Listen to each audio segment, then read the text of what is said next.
In the winter silence of Russia, where snow falls like forgotten prayers, there lived a man born to wear a crown he never wanted.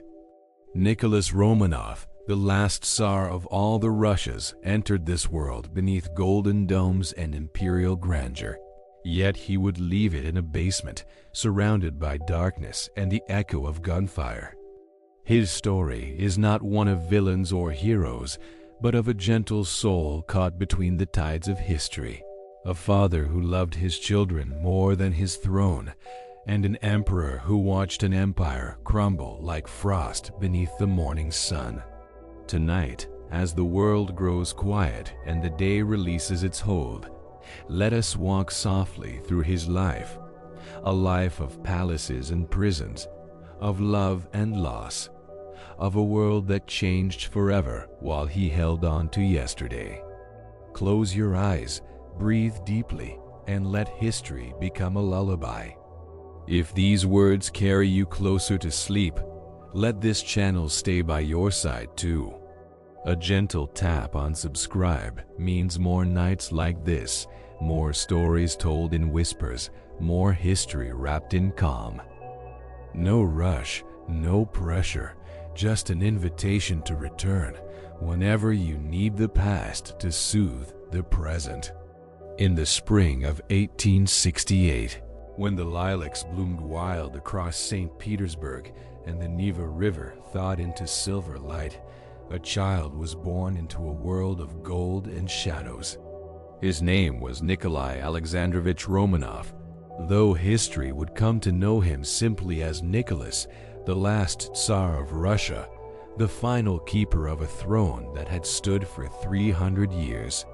But on that May morning, wrapped in silks embroidered with the double-headed eagle, he was only a baby, crying softly in his mother's arms, unaware that his life would be both a fairy tale and a tragedy, a story written in blood and snow. He was not supposed to be Tsar.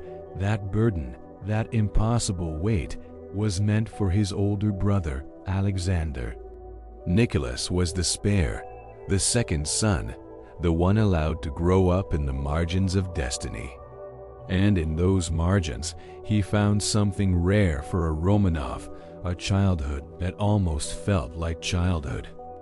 While his brother was groomed for greatness, tutored in statecraft and diplomacy, Nicholas was allowed to be a boy. He ran through the gardens of the Alexander Palace, where roses grew tall as children and fountains sang in the summer heat. He rode horses across the imperial estates, feeling the wind against his face, imagining himself as a soldier, a sailor, anything but an emperor. His father, Alexander III, was a giant of a man, broad-shouldered, stern. A Tsar who ruled with an iron fist and believed that Russia must never bend, never soften, never change. He loved his son, but his love was heavy, shaped by duty and tradition. He wanted Nicholas to be strong, to understand that kindness was a luxury emperors could not afford. But Nicholas was gentle by nature. He had his mother's soft eyes, her quiet grace. He preferred books to battlefields, family dinners to state banquets. He laughed easily, blushed when complimented, and hated confrontation. He was, in many ways, the opposite of what a Tsar was supposed to be. The palace where Nicholas grew up was a world unto itself, a labyrinth of marble halls and gilded ballrooms where servants moved like ghosts and every meal was a ceremony. Chandeliers hung like frozen stars, portraits of ancestors stared down from the walls, their faces stern and unsmiling, as if judging every generation that came after. Nicholas would walk those halls in the evenings, his footsteps echoing softly, and feel the weight of history pressing down on him even then. He knew the stories, how his great-grandmother, Catherine the Great, had seized power and expanded the empire, how his grandfather, Alexander II, had freed the serfs and been murdered for it, blown apart by a bomb in the streets of St. Petersburg, his blood staining the snow. That day, March 1st, 1881, changed everything. Nicholas was 12 years old when his grandfather was assassinated. He was not there when it happened, but he felt the shockwave that tore through the family. The empire that had seemed so permanent suddenly felt fragile, breakable. His father became Tsar overnight, and with that crown came paranoia, security, isolation. The family retreated to Gatchina Palace, a fortress outside the city, surrounded by guards and gates. No more walks in the city, no more mingling with ordinary people. The world outside became dangerous, unknowable, and Nicholas, watching his father age under the strain, began to understand what the crown really cost. Still, there were moments of light.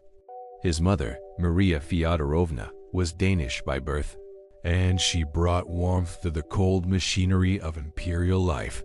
She made sure her children had music lessons, language tutors, trips to the theater. Nicholas learned French, English, German.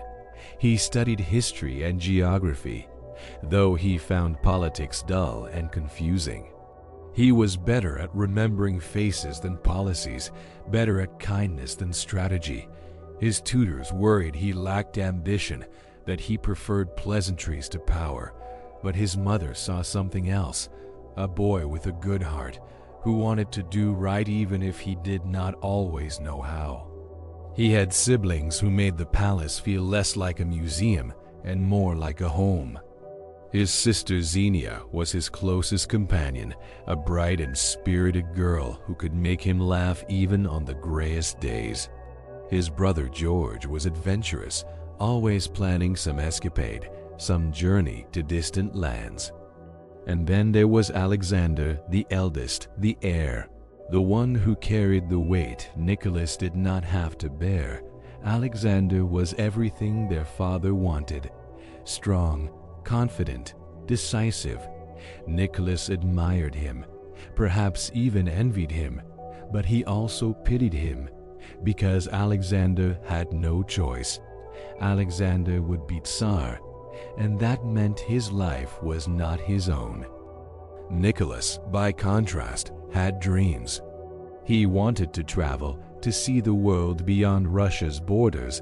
He wanted to serve in the military, not as a figurehead, but as a real officer, earning respect through action rather than birthright. He wanted, perhaps most of all, to fall in love, not with some princess chosen by diplomats, but with someone who saw him as a man, not a title. These were dangerous dreams for a Romanov, dreams that assumed freedom, choice, a future unwritten. But Nicholas held them close, whispered them to the night, believed that maybe, just maybe, he could live a different kind of life.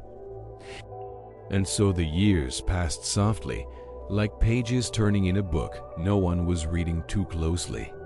Nicholas grew from boy to young man, his face losing its childhood roundness, his uniform fitting more like it belonged to him.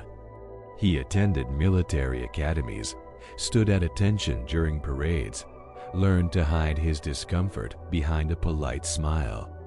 He was good at smiling.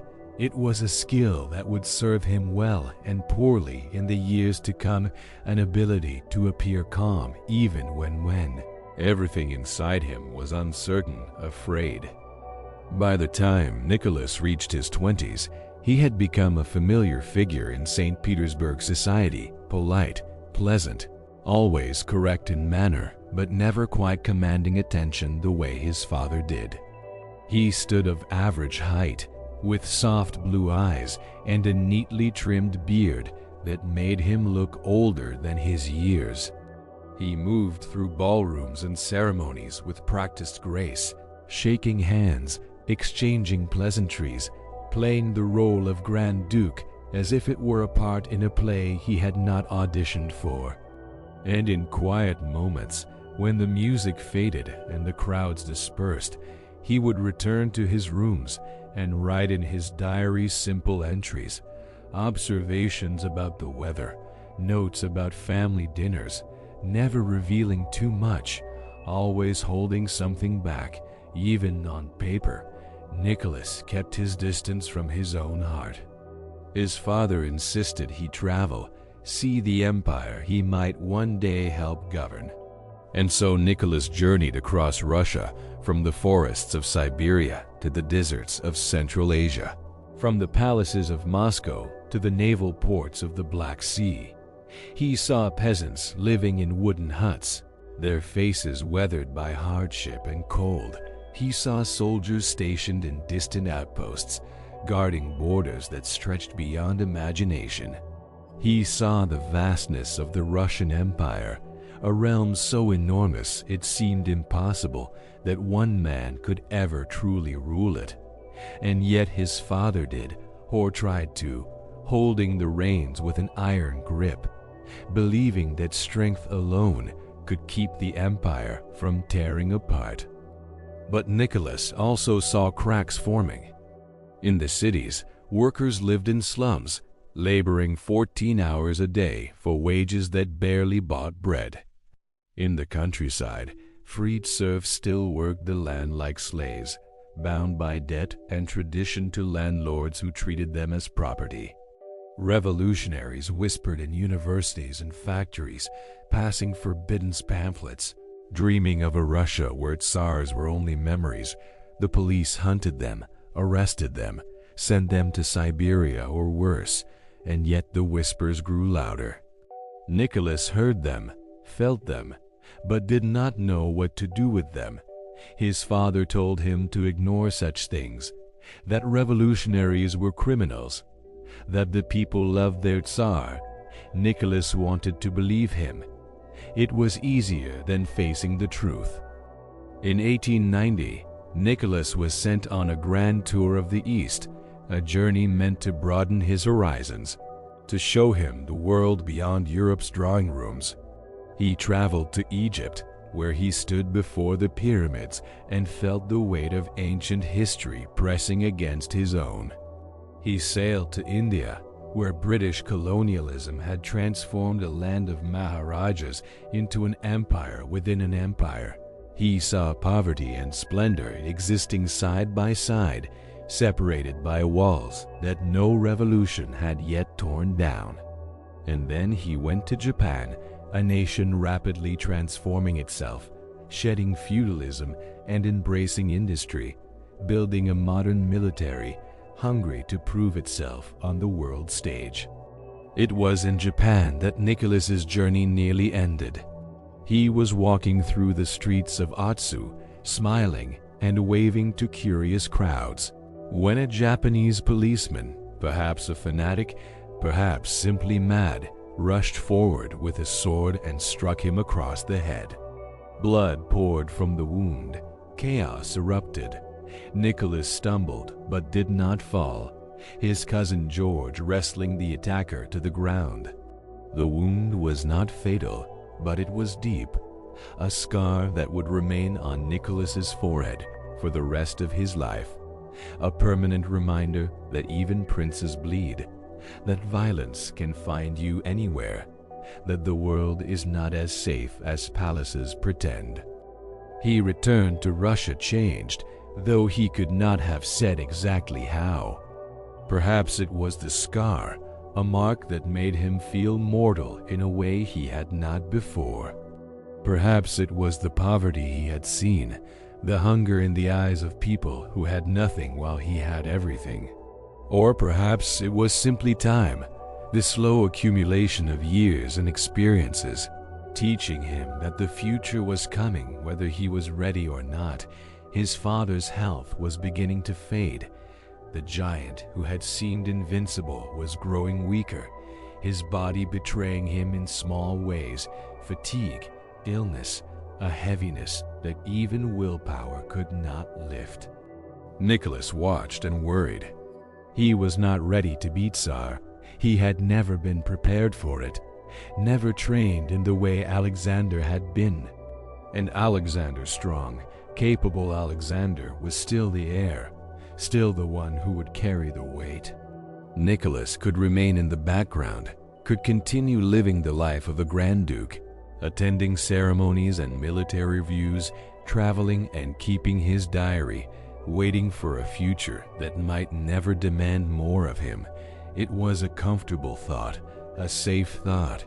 And then, in 1894, everything shattered. Alexander III fell gravely ill. The giant was dying, his kidneys failing, his body shutting down. The family gathered at the Imperial Hunting Lodge in Poland, watching helplessly as the Tsar who had ruled with such certainty faced the one thing he could not control. Nicholas stood at his father's bedside, holding his hand, listening to labored breathing, feeling the world tilt beneath him. His father had always been there, a force of nature, immovable. And now he was fading, slipping away, and with him went any illusion that Nicholas could avoid his fate. In the final days, as death crept closer, Alexander III summoned his son. His voice was weak, but his words were clear. "I am dying," he said, and there was no comfort in his tone, only truth. "You will be Tsar, you will rule Russia. You are not ready, but you must be ready. There is no choice." Nicholas felt something inside him break, a fragile hope that maybe, somehow, this would not happen. But his father's eyes held him, demanded his strength, his promise. "Take care of your mother," Alexander whispered. "Protect the throne. Never let them weaken you." Nicholas nodded, though he could not speak. His throat was tight with grief and fear.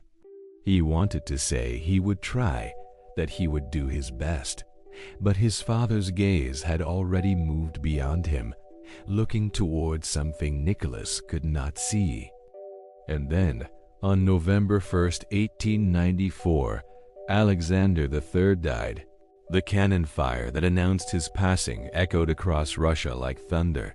The giant had fallen, and Nicholas, the boy who never wanted a crown, became Nicholas II, emperor and autocrat of all the Russias. He was 26 years old, and he was terrified. At his father's funeral, dressed in black, surrounded by weeping dignitaries and solemn hymns, Nicholas felt the weight of the crown settle on him like a stone. It was too heavy, he was too small, but there was no one else. His brother George was ill with tuberculosis, wasting away in the Caucasus. His other siblings were too young, too far removed from succession. The throne was his, and his alone. And as he stood in the cathedral, watching his father's coffin lowered into the imperial crypt, Nicholas whispered a prayer, not for strength, not for wisdom, but for mercy, mercy from God, mercy from history, mercy from a future he could not yet see but already feared. The empire did not pause for his grief. Within weeks, he was crowned in a ceremony of gold and incense. Ancient words spoken over his bowed head, the crown placed upon him by trembling hands. Thousands watched, their faces blurred by candles and smoke. Nicholas repeated the oaths, his voice steady though his heart was not. He swore to protect the empire, to uphold the autocracy, to be the father of his people. And as the choir sang and the bells rang across Moscow, he felt not triumph, but surrender. He had not chosen this. He had never wanted this. But now it was his, and there was no turning back. In the days following the coronation, Nicholas walked through the Winter Palace like a ghost haunting his own life. The rooms felt too large, the ceilings too high, every mirror reflecting a man he did not quite recognize. He wore the uniform of the Tsar, now the heavy epaulets, the sash of state, the medals that caught the light and reminded everyone who looked at him that he was no longer simply Nicholas. He was the embodiment of an idea, a symbol carved from flesh and doubt, expected to carry forward a dynasty that had ruled since the 17th century. And yet when he looked in those mirrors, he saw only a young man who wished he could step backward into yesterday, into the safety of being second, of being overlooked. His ministers came to him with documents that required signatures, decisions that required wisdom he did not feel he possessed. They spoke of budgets and borders, of alliances and armies, of policies that would affect millions of lives. Nicholas listened, nodded, tried to absorb their words, but everything felt abstract, distant, like a language he had studied but never truly learned to speak. His father had ruled through instinct and iron will, making decisions swiftly, brooking no argument. Nicholas hesitated. He asked questions. He sought consensus. And in those hesitations, his ministers began to sense something they had not expected: uncertainty. The new Tsar was kind, yes, polite, yes, but was he strong? Could he hold the empire together the way his father had? They did not ask these questions aloud, but Nicholas felt them in every meeting, every glance, every pause that lasted a moment too long. His mother, Maria Fyodorovna, became his anchor in those early days. She was still Dowager Empress, still commanding respect and affection in a way Nicholas envied. She had loved her husband deeply, and his death had hollowed her out, but she did not let grief consume her duties. She advised Nicholas gently, reminding him that he did not have to be his father, that he could rule in his own way, but even her reassurances carried an edge of worry. She saw how young he was, how unprepared, how the weight was already bending him. She wanted to protect him, but the throne allowed no protection. It demanded everything and gave back only responsibility. Nicholas found small comforts where he could. He still kept his diary, writing each night before sleep, recording the mundane details of his days, what he ate, whom he met, what the weather was like. He never wrote about his fears, never confessed his doubts. The diary was a place of safety, where nothing could go wrong because nothing was ever truly said. He wrote in the language of routine, as if by maintaining normalcy on paper, he could convince himself that life was still manageable, still under control. But control was an illusion, and Nicholas was beginning to understand that.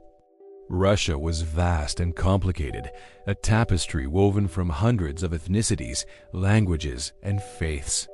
In the West, Poles and Finns chafed under Russian rule, dreaming of independence. In the South, Muslims in Central Asia lived under governors who treated them as conquered subjects rather than citizens. In the cities, a new class was rising: factory workers, students, intellectuals, people who read newspapers and debated ideas, who questioned whether one man should hold absolute power over so many. And in the countryside, the vast peasantry still lived as their ancestors had, bound to the land, loyal to the Tsar, because they had been taught that he was chosen by God. But even that loyalty was fragile, held together by tradition and ignorance, and Nicholas sensed that if either broke, everything might unravel. He tried to be the Tsar his father had been, issuing proclamations that affirmed the autocracy, appointing ministers who believed in order and tradition. But he lacked his father's certainty, his father's presence. When Alexander III entered a room, people straightened, fell silent, felt the gravity of power. When Nicholas entered, they smiled politely and waited to see what he would do. He was likable, which was not the same as being respected. He was gentle, which was not the same as being strong. And slowly, almost imperceptibly, the empire began to drift, not yet toward disaster, but away from the firm hand that had guided it for 13 years. In the midst of all this uncertainty, Nicholas clung to the one thing that made him feel human, his love for Alexandra. She had been with him during his father's final days, had stood beside him through the grief and the coronation, and now she was preparing to become his wife. Their wedding was planned for just weeks after Alexander III's death, a decision that scandalized some. How could the Tsar marry while the empire was still in mourning? But Nicholas did not care. He needed her. She was the only person who saw him not as a symbol or a disappointment, but as a man. She loved him not because of his title, but in spite of it, and in her presence the weight lifted, if only for a moment. They were married on November 26, 1894, in the chapel of the Winter Palace. It was a small ceremony, subdued by the shadow of mourning, but to Nicholas it was everything. Alexandra wore silver and white, her face solemn and beautiful beneath a veil. Nicholas stood beside her, his hand trembling as he placed the ring on her finger, and when the priest pronounced them husband and wife, he felt a surge of something he had not felt in weeks. Hope. Perhaps together they could face what was coming. Perhaps love could be its own kind of strength. But the empire did not care about love. It cared about heirs and stability, about maintaining the illusion that nothing had changed, that the Romanovs were as eternal as the winter itself. And so Nicholas and Alexandra were given no honeymoon, no escape. They were paraded through the streets, waved to from balconies, their smiles frozen in place while crowds cheered or stared or simply went about their business, indifferent to the newlyweds who ruled them. And in the privacy of their chambers, when the doors finally closed and the world was shut out, Nicholas held his wife and whispered words he could never say in public. "I don't know if I can do this," he confessed. "I don't know if I'm enough." Alexandra, ever fierce in her devotion, took his face in her hands and looked at him with eyes that allowed no doubt. "You are the Tsar," she said, her voice steady and certain. "God chose you. You are enough because you must be." It was the answer of faith, of absolute belief, and Nicholas wanted desperately to believe it too. But in the quiet hours, when sleep would not come and the darkness pressed close, he wondered if faith was enough to hold an empire together. He wondered if love could protect them from the storms he sensed gathering just beyond the horizon. And so chapter 1 of his reign began, not with triumph, but with questions, not with strength, but with gentleness. Nicholas II, the boy who never wanted a crown, had become the man who could not escape it. The throne was his now, and with it came all the weight of history, all the expectations of millions, all the mistakes waiting to be made. He did not know it yet, but the empire was already changing, already moving toward a future where tsars would become relics, where crowns would be melted down and palaces turned to museums. He did not know it yet, but his story was not one of glory. It was one of love and loss, of a man trying to hold on to yesterday while the world rushed toward tomorrow. And in that struggle, in that impossible, heartbreaking effort to be what he could never be, Nicholas would find both his greatest strength and his ultimate tragedy. The boy who never wanted a crown had become the Tsar, and the Tsar, gentle and uncertain, would have to learn that sometimes wanting is not enough. Sometimes history demands more than any one man can give. And sometimes the kindest hearts break the hardest when the world they love begins to fall apart. There are loves that bloom quietly, in the corners of grand ballrooms where no one is watching, in the spaces between duty and desire. Nicholas's love for Alexandra was such a love born not from arrangement or convenience, but from something deeper, something that defied the cold calculations of empire. He had first seen her when he was 16 and she was 12, a young German princess visiting Russia with her older sister.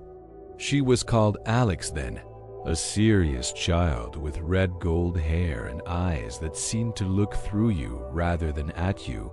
She was shy, uncomfortable in crowds, but when she smiled, rare as it was, the whole room seemed to soften. Nicholas noticed her, remembered her, and carried her image in his heart like a secret he was not yet allowed to speak. Years passed before they met again. Nicholas grew into a young man weighted by expectations, while Alex grew into a woman shaped by loss.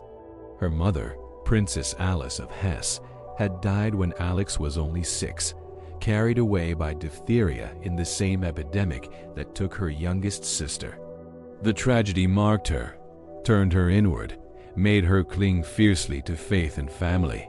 She was raised by her grandmother, Queen Victoria of England, in the somber corridors of Windsor Castle, where duty was God and emotion was something to be controlled, never displayed. She learned to hold herself apart, to trust only a chosen few, to believe that love, when it came, must be absolute or it was nothing at all. When Nicholas and Alex met again in 1889, he was 21 and she was 17, and something ignited between them that neither could deny.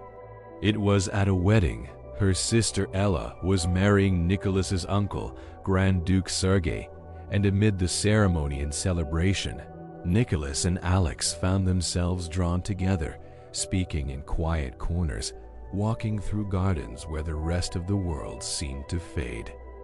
He was captivated by her intensity, her seriousness, the way she did not simper or flatter, but spoke with conviction.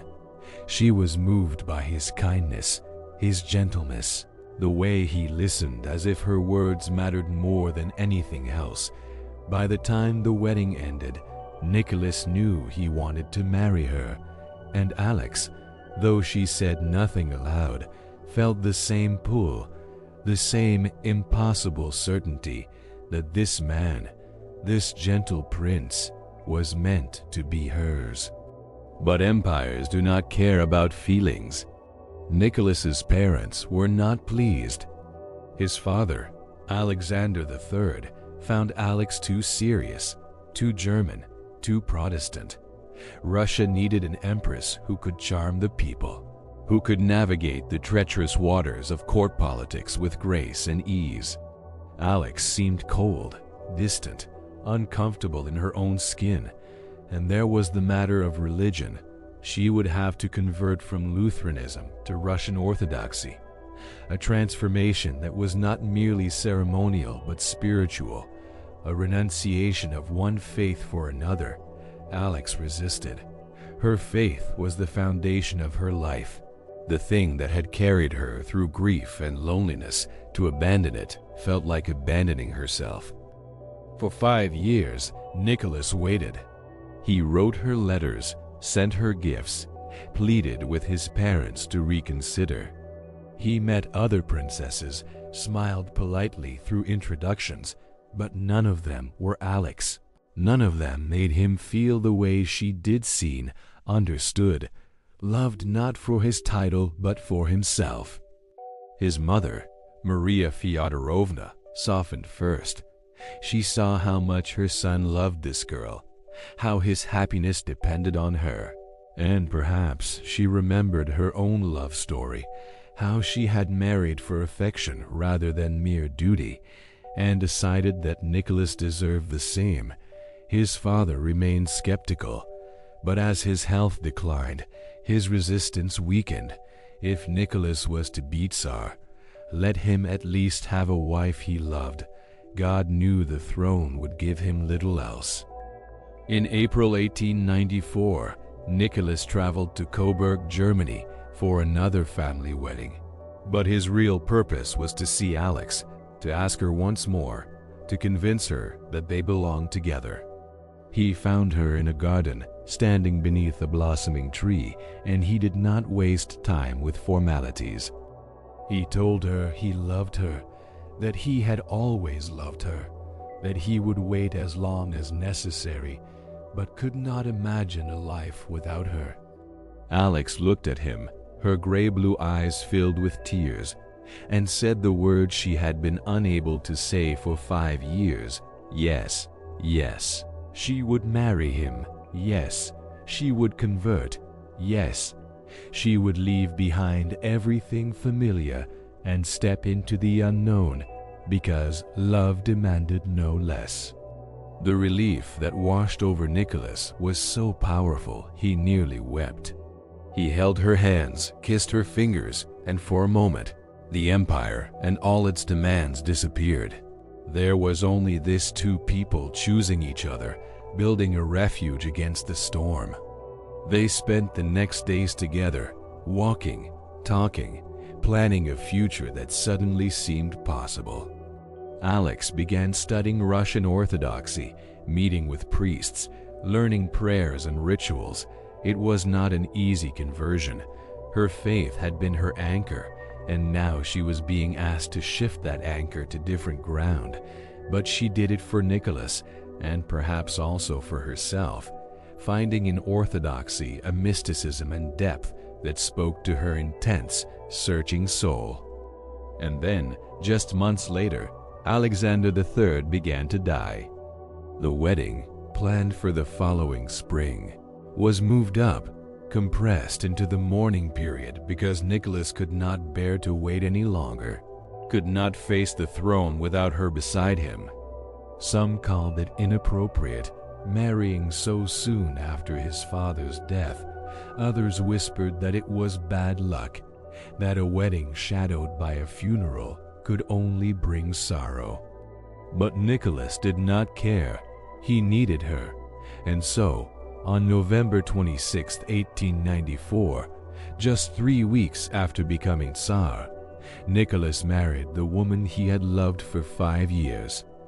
The ceremony was beautiful and somber, held in the grand church of the Winter Palace, where incense curled like prayers and golden icons glowed in candlelight. Alex wore a gown of silver brocade, a diamond tiara resting on her red-gold hair, and as she walked down the aisle, she looked like something from a fairy tale, a princess stepping into destiny. Nicholas, in his military uniform, watched her approach with eyes that betrayed everything he felt: love, gratitude, relief. When the priest joined their hands, when the crowns were held above their heads in the Orthodox tradition, when they drank from the same cup of wine, it felt like a promise not just to each other, but to something greater. Together, they would face whatever came. Together, they would endure. The early days of their marriage unfolded like a dream within a nightmare. Outside their private chambers, Russia mourned its dead Tsar and watched its new one with uncertainty. Inside, Nicholas and Alexandra, she had taken the Russian name upon conversion, built a world that belonged only to them. They were inseparable, writing each other notes even when they were in the same palace, calling each other by pet names that sounded foolish to anyone else but were sacred to them. He was her Nicky, her dear boy, her sunshine. She was his Sunny. Despite the seriousness that rarely left her face, despite the reserve that made others think her cold, to him, she was light itself, the only warmth in a world grown suddenly heavy. They retreated into each other because the world outside was hostile in ways Alexandra had not anticipated. She had imagined that becoming empress would mean respect, acceptance, perhaps even affection instead. She found herself under constant scrutiny, judged by standards she did not understand and could not meet. The Russian court was a viper's nest of gossip and intrigue, where old families competed for influence, and every word, every gesture was analyzed for hidden meaning. Alexandra, raised in the comparative simplicity of German courts and English propriety, did not know how to navigate this treacherous landscape. She did not smile easily, did not make small talk, did not flatter or charm. She attended balls and banquets because she had to, but she stood stiffly, her face a mask of discomfort, counting the minutes until she could escape. The Russian aristocracy noticed, and they judged her harshly. They called her proud, haughty, too German. They whispered that she looked down on them, that she thought herself better because she was Queen Victoria's granddaughter. They compared her unfavorably to Maria Fyodorovna, who had been gracious and warm, beloved by the people. Alexandra heard the whispers, felt the coldness in their smiles, and retreated further into herself. She told Nicholas that she did not care what they thought, that their opinions meant nothing, but it was a lie, and both of them knew it. She cared desperately, but she did not know how to change their minds, and her pride would not let her beg for acceptance. Nicholas, caught between his wife and his court, tried to bridge the gap, but succeeded only in widening it. He defended Alexandra to his ministers, insisted that she was misunderstood, that beneath her reserve was a woman of deep feeling and loyalty. But his ministers saw only an empress who did not perform her role, who failed to win hearts, who seemed indifferent to the pageantry and politics that held the empire together.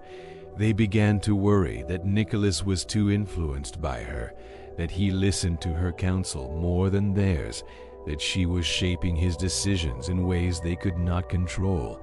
It was not true, not yet, but the seed of suspicion was planted, and it would grow in the years to come, twisting into something dark and poisonous. In 1895, their first child was born, a daughter they named Olga. Nicholas was overjoyed, cradling the tiny infant in his arms, marveling at her perfect fingers, her soft breathing, the miracle of her existence. Alexandra, exhausted and elated, felt a love so fierce it frightened her.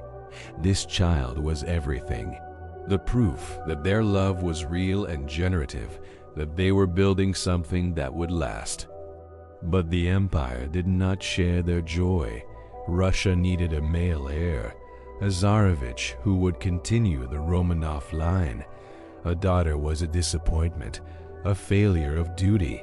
Nicholas told himself it did not matter, that there would be more children, that a son would come in time. But he saw the flicker of concern in his minister's eyes, heard the murmurs that maybe the new Tsar was not blessed after all.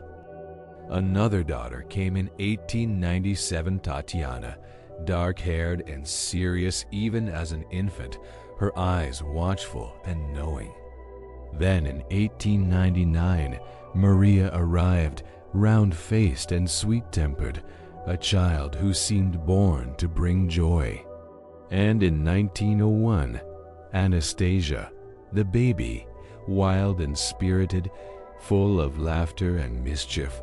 4 daughters, 4 grand duchesses, 4 girls who filled the palace with life and noise and love. Nicholas adored them, played with them on the floor, read them stories, let them climb on him like a jungle gym. He was not a distant father, not a Tsar who saw his children only on formal occasions. He was present, engaged, delighted by their every word and gesture. And Alexandra, fierce in her maternal devotion, poured herself into them, overseeing their education, their health, their moral development with an intensity that bordered on obsession. But still, there was no son. And with each daughter's birth, the pressure grew heavier, the whispers louder. Some blamed Alexandra, said she was cursed, that God was punishing Russia for some hidden sin. Others blamed Nicholas, questioned his virility, his fitness to rule. The Tsar and Tsarina heard these whispers and felt them like wounds. They prayed together, kneeling before icons, begging God for a son, for an heir, for the one thing that would silence the doubts and secure the dynasty. And in their desperation, they began to pull away from the world even more, trusting fewer people, relying only on each other and a shrinking circle of confidants. Their marriage, born of genuine love, became a fortress, protective but isolating. They saw threats everywhere, enemies in every unfamiliar face.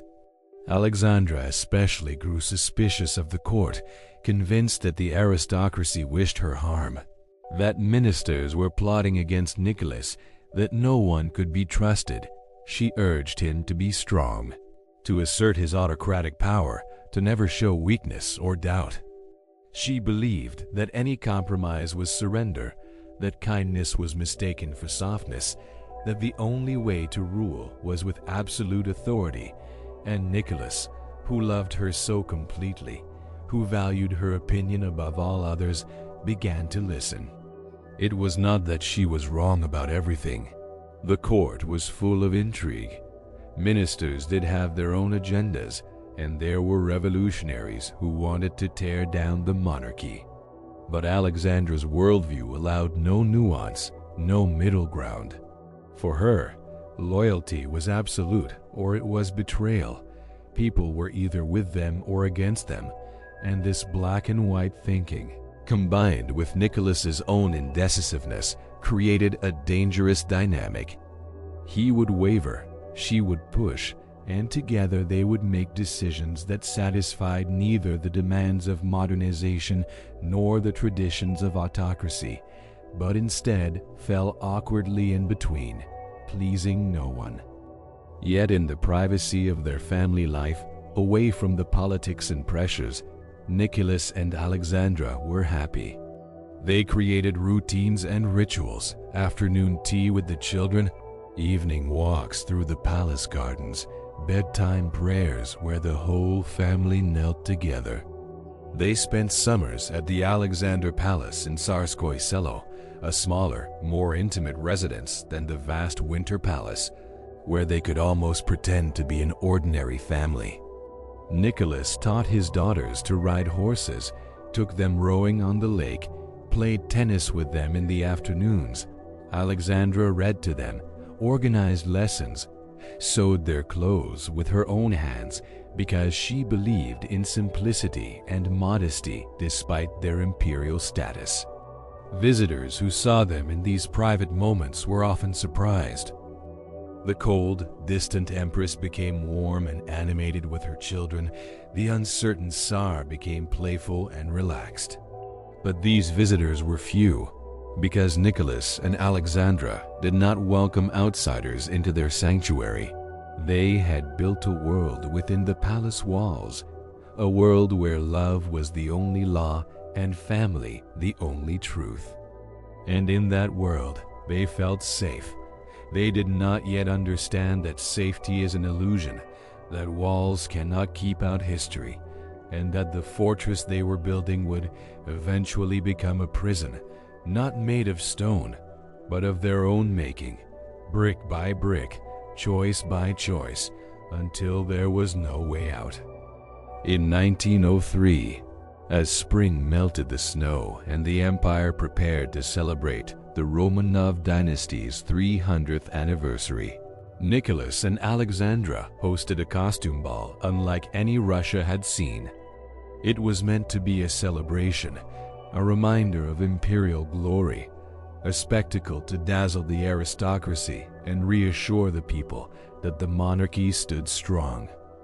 Guests arrived dressed in the elaborate fashions of the 17th century, boyars and boyarinas in brocade and velvet, jewels glittering like captured stars, everyone playing at being their ancestors, inhabiting a Russia that no longer existed.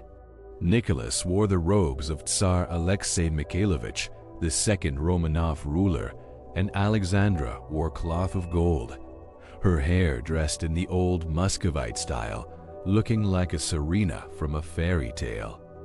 The photographs from that night captured something haunting, a dynasty dressing up as its own past, celebrating history while the future crept closer, unseen and uninvited. They danced in the Winter Palace, whirling beneath chandeliers, their costumes a riot of color and opulence, but outside the palace gates, workers lived in cramped tenements. Factory smoke choked the air, and bread grew more expensive by the month. The empire was changing in ways Nicholas did not fully understand, and Alexandra refused to acknowledge.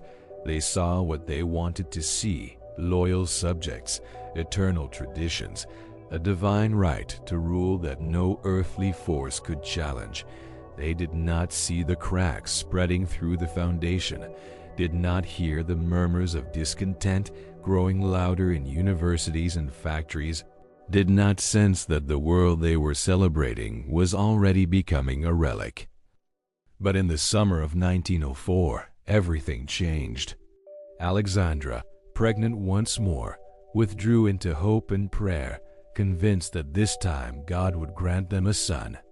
She consulted holy men, visited monasteries, collected icons said to perform miracles.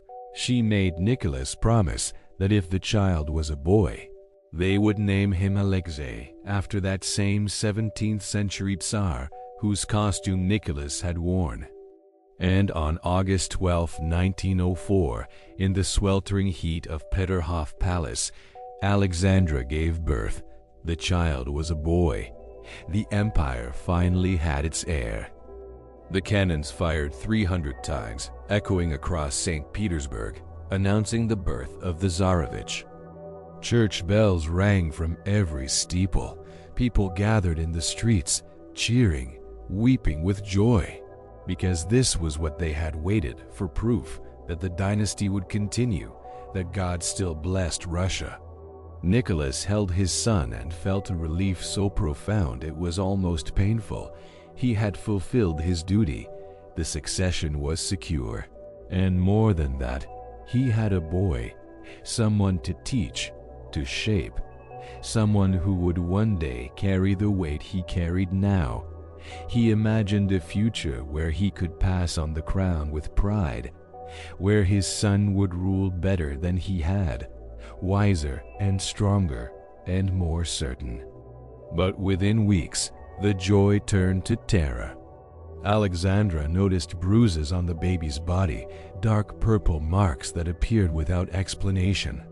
When the doctors examined him, their faces went pale. Alexei had hemophilia, a disease passed through royal bloodlines like a curse, inherited from Queen Victoria and carried silently by her daughters and granddaughters. It meant the boy's blood would not clot properly, that even a small injury could cause internal bleeding, that his life would be lived on the edge of catastrophe. A fall, a bump, a nosebleed, any of these could kill him. There was no cure, no treatment, only vigilance and prayer and the constant, suffocating fear that every moment might be his last. Nicholas and Alexandra were devastated. They had prayed for this child, waited for him, built all their hopes around him, and now he was fragile in a way that broke their hearts every time they looked at him. They told almost no one. The disease was a state secret, hidden from the public, from the court, from everyone except a small circle of doctors and trusted servants. To reveal it would be to admit weakness, to invite questions about whether Alexei could ever rule, to give enemies ammunition in their whispers and plots. And so they bore the burden alone, watching their son suffer in silence, knowing that any day could bring a crisis that no doctor could solve. Alexandra, especially, was consumed by guilt and fear. The disease had come through her bloodline, which meant she had given this to her son, had cursed him with her own blood. She prayed for hours, kneeling before icons until her knees ached, begging God for mercy, for healing, for some sign that Alexei would survive.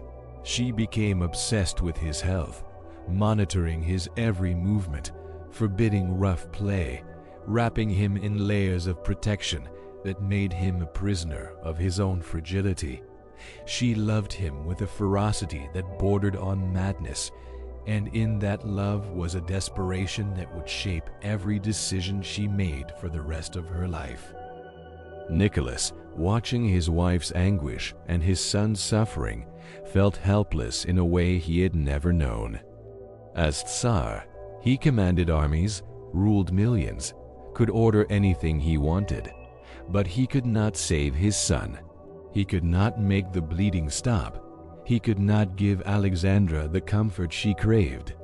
He held Alexei when the pain came, read to him, told him stories, tried to distract the boy from the agony that racked his small body. And in those moments, Nicholas was not a Tsar. He was just a father, terrified and powerless, watching his child suffer and knowing there was nothing he could do. The family's isolation deepened. They withdrew further from court life, from public appearances, from anything that might expose Alexei to danger or scrutiny.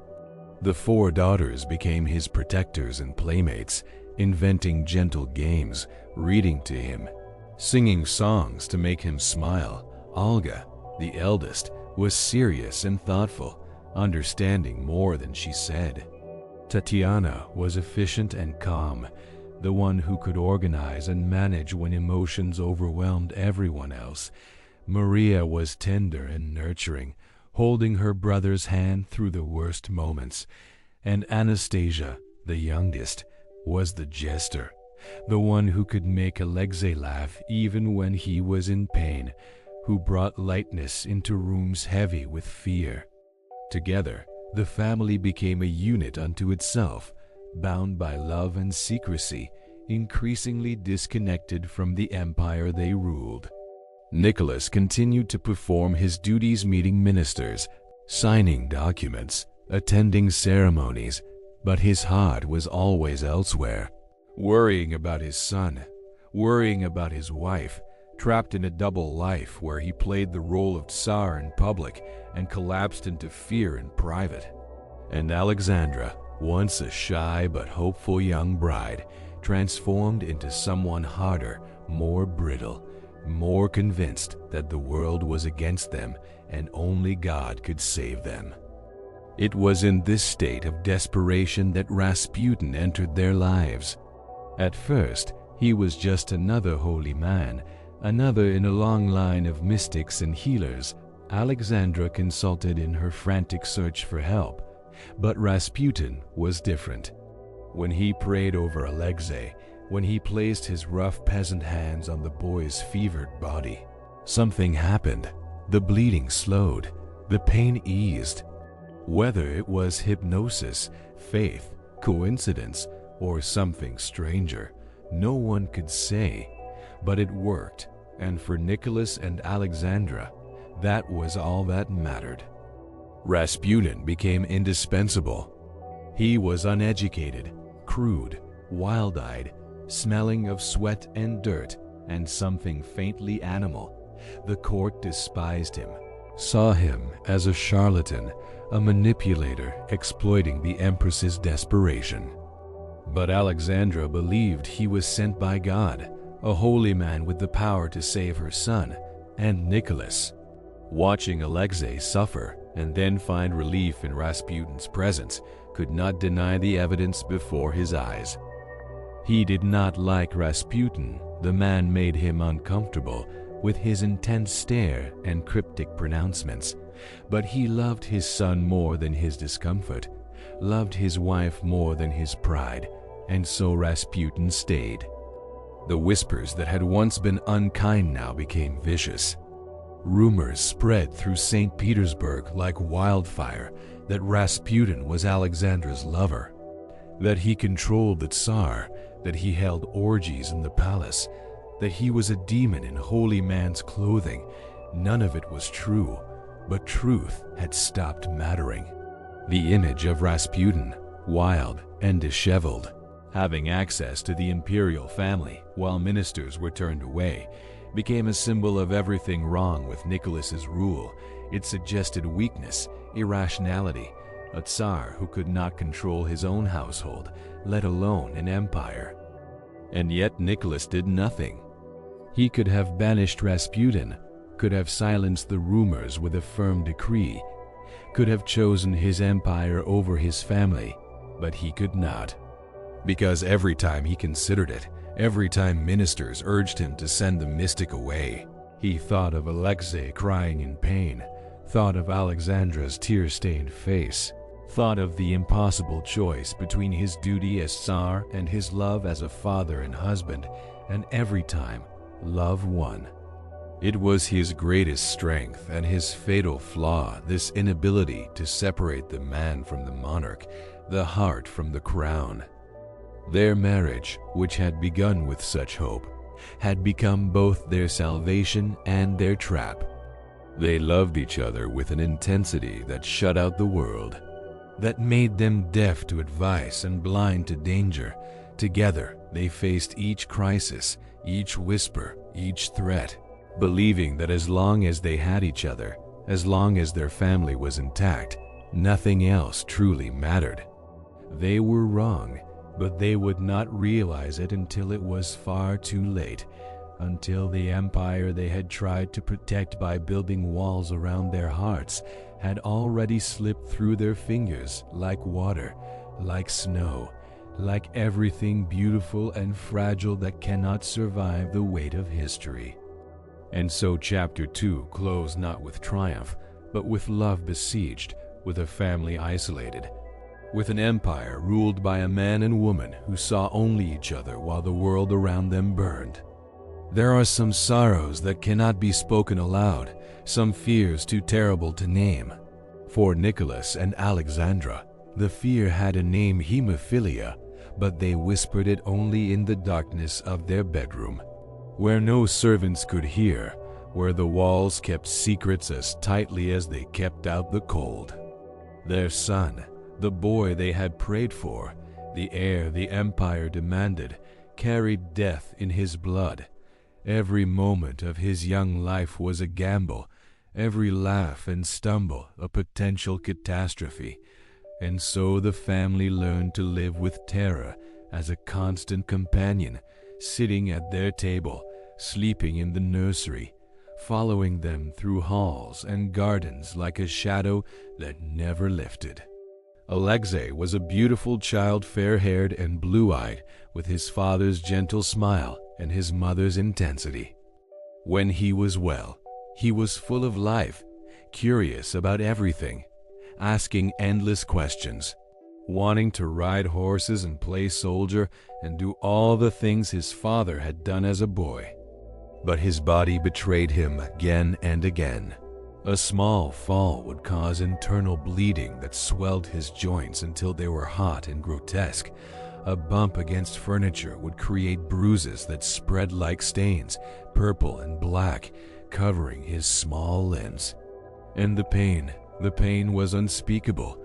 It came in waves that made him scream, made him thrash in his bed, made him beg his mother to make it stop, even though she could not, even though all she could do was hold him and weep and pray.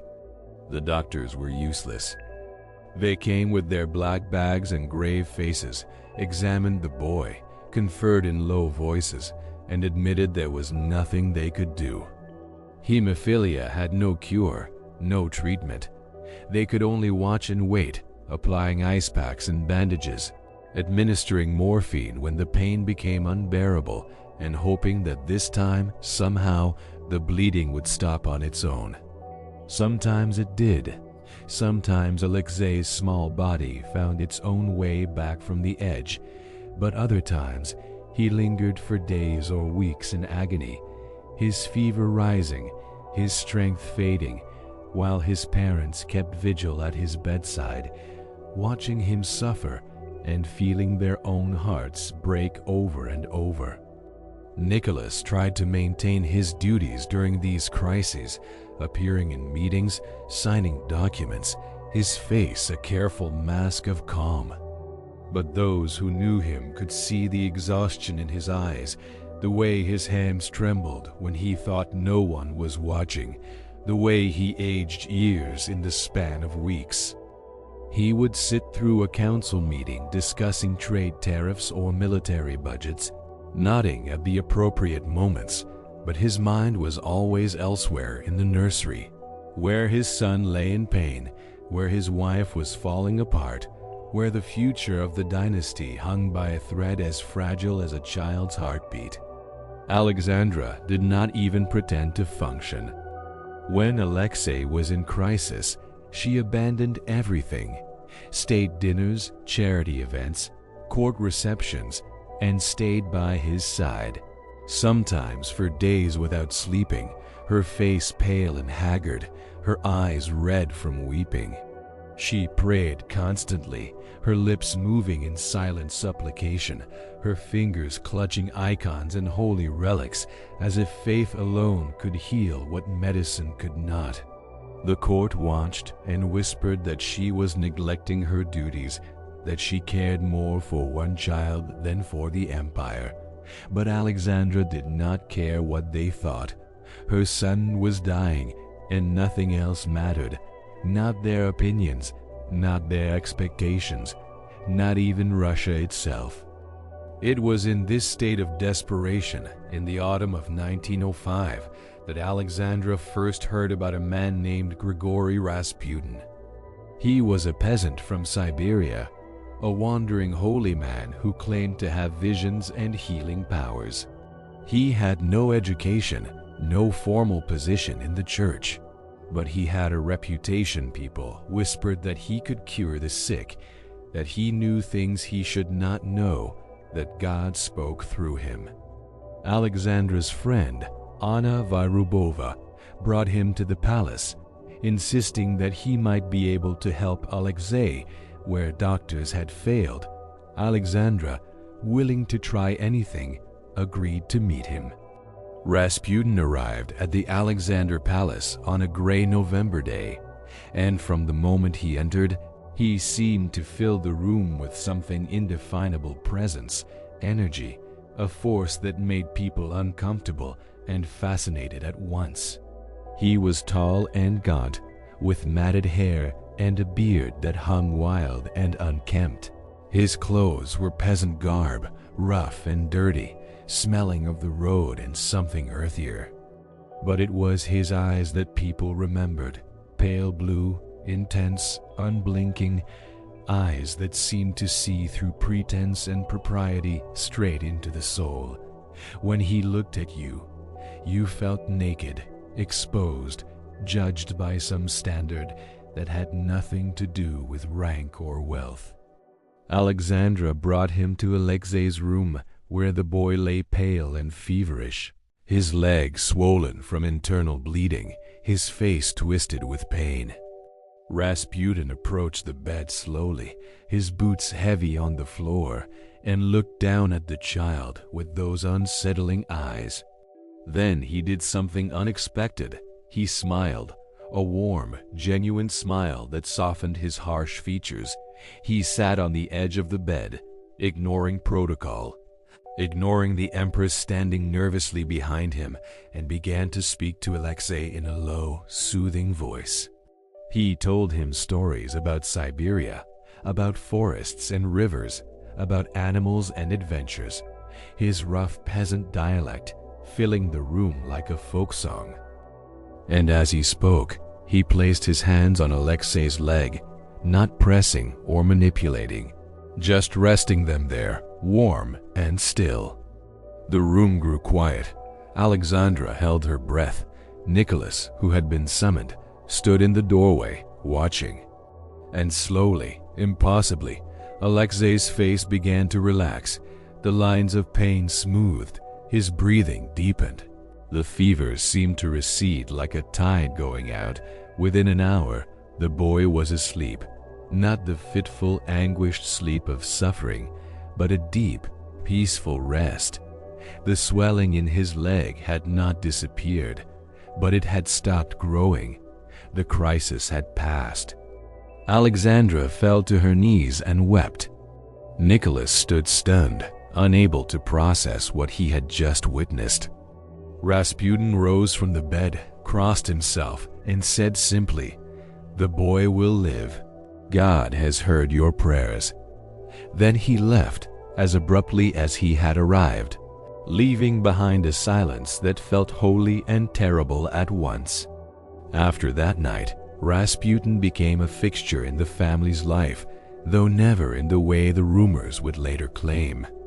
He did not live in the palace, did not attend court functions, did not parade his influence for all to see. Instead, he came when summoned, usually late at night, entering through side doors and servants' passages, avoiding the grand halls where aristocrats might see him. He came when Alexei was in pain, when the bleeding started, when the doctors had exhausted their useless remedies and Alexandra had exhausted her prayers. And each time, the same miracle occurred. His presence calmed the boy, eased the suffering, stopped the crisis from spiraling into catastrophe. How he did it, no one could explain. The doctors theorized it was hypnosis, that Rasputin's intense gaze and soothing voice somehow slowed Alexei's heart rate, reduced his blood pressure, allowed the bleeding to clot naturally. Others thought it was pure coincidence, that the crises would have passed on their own regardless. But Nicholas and Alexandra did not care about explanations. They only knew that when Rasputin prayed over their son, the boy improved. When he was absent, the bleeding worsened. That was evidence enough. That was everything. Rasputin understood the power this gave him, though he was careful never to abuse it openly. He did not ask for money. He lived simply, slept on floors, wore the same ragged clothes. He did not demand titles or positions. He remained, officially, nothing more than a pilgrim, a wandering holy man. But he did accept gifts, modest ones at first: a new coat, a small apartment in St. Petersburg, introductions to wealthy patrons who sought his blessings, and he offered advice, not on matters of state at first, but on spiritual questions, on faith and doubt, on how to remain strong when the world seemed bent on destroying you. Alexandra listened hungrily, starved for someone who spoke with certainty, who did not hedge or equivocate, who told her what she desperately wanted to hear, that she was right, that her enemies were wrong, that God was on their side. Nicholas was more ambivalent. He was grateful for what Rasputin did for Alexei, profoundly, tearfully grateful, but the man himself made him uncomfortable. Rasputin was crude, uneducated, unpolished. He spoke in peasant dialect, told coarse jokes, drank too much, and behaved in ways that violated every rule of court etiquette. He stared at people with those unnerving eyes, made pronouncements that sounded half mad, claimed to see the future in dreams and visions. Nicholas preferred order, propriety, predictability. Rasputin was chaos incarnate. But every time Nicholas considered distancing himself from the mystic, every time ministers urged him to send Rasputin away, he would think of Alexei's screams, think of Alexandra's desperate face, and the words would die in his throat. The problem was that Rasputin's presence in their lives could not remain secret. Servants talked. Anna Varubova, well-meaning but indiscreet, told friends. Those friends told others. And soon all of St. Petersburg knew that the imperial family consulted a peasant holy man, that this wild Siberian had access to the empress when ministers were turned away. that he seemed to hold some strange power over the Romanovs. The rumors began as whispers in drawing rooms, but quickly grew into something darker, more lurid, more damaging.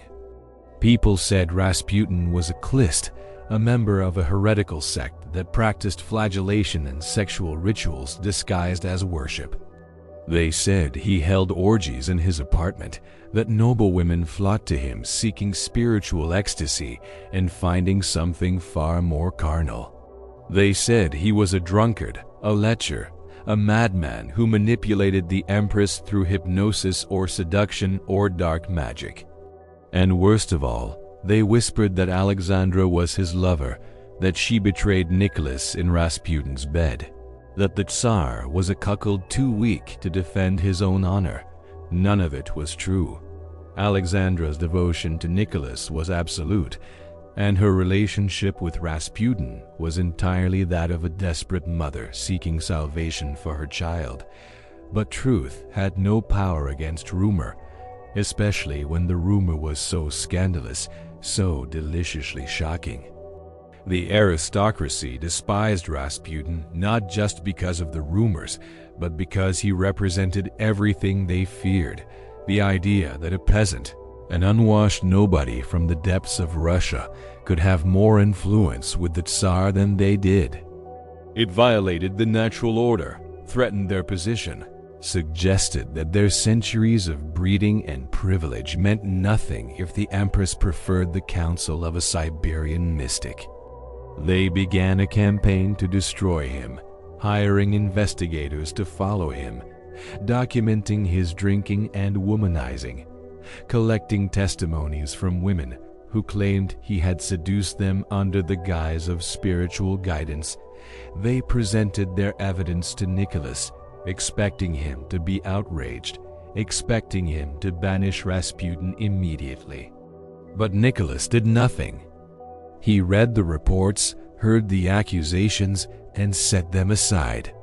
When ministers pressed him, he said that Rasputin's personal conduct was between the man and God, that what mattered was his prayers helped Alexei when they warned him that the rumors were damaging the monarchy, that people were losing respect for the throne. Nicholas grew defensive. "You do not understand," he said quietly. "You have not watched your son suffer. You have not felt so helpless. If you had, you would understand why I cannot send him away." Alexandra was even more defiant. She saw the attacks on Rasputin as attacks on her faith, her judgment, her very right to protect her son.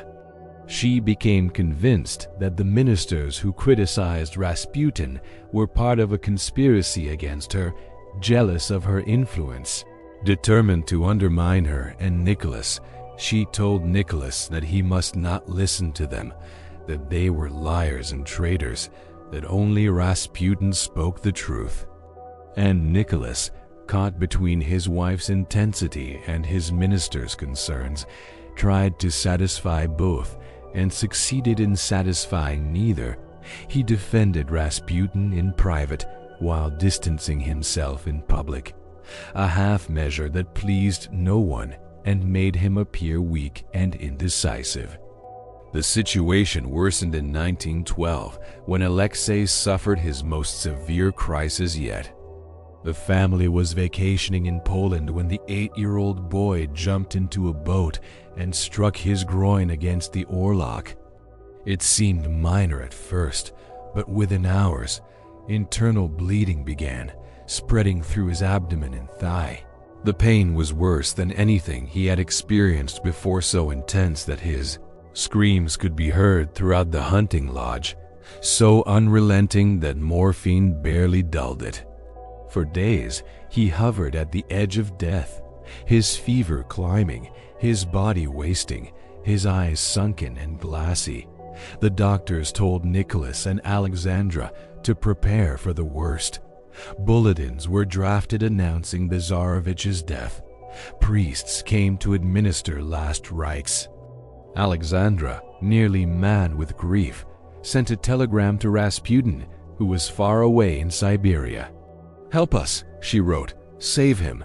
The reply came the next day, just a few sentences scrawled in Rasputin's barely literate hand. "God has seen your tears and heard your prayers. Do not grieve. The little one will not die. Do not allow the doctors to bother him too much." Alexandra read it and felt something break open inside her. Hope, faith, desperation all mixed together. She ordered the doctors to stop their interventions, to leave Alexei alone, to let him rest. They obeyed reluctantly, certain the boy would die. But he did not die. Within hours of Rasputin's telegram, Alexei's fever broke. The bleeding slowed, then stopped. The swelling began to recede. He opened his eyes, asked for water, whispered to his mother that he felt better. By the end of the week, he was sitting up in bed, pale and weak but alive. The doctors had no explanation. Nicholas called it a miracle, and Alexandra, holding her son's small hand, knew with absolute certainty that Rasputin had saved him, that God worked through this rough peasant in ways the educated and refined could never understand. After that, Rasputin's hold on Alexandra became unbreakable. He was no longer just a healer. He was a prophet, a saint, the only man in Russia who truly understood God's will. She consulted him on everything, not just Alexei's health, but matters of state. Appointments of ministers, military decisions, she would write to Nicholas, who often traveled for inspections or ceremonies, relaying Rasputin's advice as if it were divine revelation. "Our friend says you must appoint this man. Our friend believes that policy is wrong. Our friend had a dream that means you should act now." Nicholas, exhausted and overwhelmed, often followed her recommendations, not because he believed in Rasputin's prophetic gifts, but because arguing with Alexandra was more draining than simply agreeing. The empire did not know about Alexei's hemophilia. That secret was guarded more carefully than any state document, but the empire did know about Rasputin, and the knowledge was poison. By 1914, his name had become synonymous with corruption and decay, a symbol of everything wrong with Nicholas's rule. Political cartoons depicted him as a puppet master, his strings attached to the Tsar and Tsarina, controlling them like marionettes. Newspapers, despite censorship, found ways to hint at scandals, printing stories about certain dark forces influencing the throne. In salons and cafes, people spoke openly about the mad monk who had bewitched the empress, who dragged holy Russia into superstition and sin. Rasputin himself seemed oblivious to the damage he caused, or perhaps he simply did not care. He lived in a modest apartment on Gorokovaya Street, where petitioners lined up daily seeking his blessing, his intercession, his alleged power to secure appointments or favors from the palace. He received them all, peasants and princes, merchants and beggars, women who wept at his feet and men who kissed his hand. He drank with them, prayed with them, sometimes disappeared into back rooms with the women while others waited. Stories of these encounters spread like disease tales of Rasputin touching women inappropriately under the guise of blessing them, of him claiming that sin must be committed before it could be absolved, of orgies disguised as prayer meetings. Some of these stories were true. Rasputin was no saint. Despite Alexandra's conviction otherwise, he drank heavily, often stumbling drunk through the streets of St. Petersburg, his beard stained with wine, his speech slurred but still magnetic. He pursued women with an appetite that scandalized even a society accustomed to aristocratic affairs, but he was also genuine in his faith, in his own chaotic way. He believed God spoke through him, that his sinning was part of some divine plan ordinary people could not understand. He spoke of holiness and humility while living in contradiction, and somehow this made him more compelling to those who sought him out, a holy man who was also utterly human, flawed and powerful at once. The imperial family saw only what they needed to see. Alexandra refused to believe any negative reports about Rasputin, dismissing them as lies fabricated by jealous enemies. When confronted with evidence, photographs, testimonies, witnesses, she called it slander, persecution, a coordinated attack against a man whose only crime was loving God and helping her son. Nicholas wanted to believe her, wanted to think the stories were exaggerated, but he could not entirely silence his doubts. He had seen Rasputin drunk, had heard him make crude jokes, had felt the discomfort of those strange, penetrating eyes. But he had also seen Alexei recover when Rasputin prayed, had watched his wife find strength in the mystic's words, and so he allowed himself to look away, to pretend the problem was not as severe as everyone claimed. The children had a more complicated relationship with Rasputin. Alexei adored him, our friend, made him feel better, told him stories, treated him not like a fragile prince, but like a normal boy. Rasputin played games with him, laughed with him, and somehow his presence made the pain more bearable. The daughters were more reserved. Olga, the eldest, was old enough to sense something troubling about Rasputin, though she could not quite name it. She saw how her mother clung to him, how desperately her parents needed him, and it made her uneasy.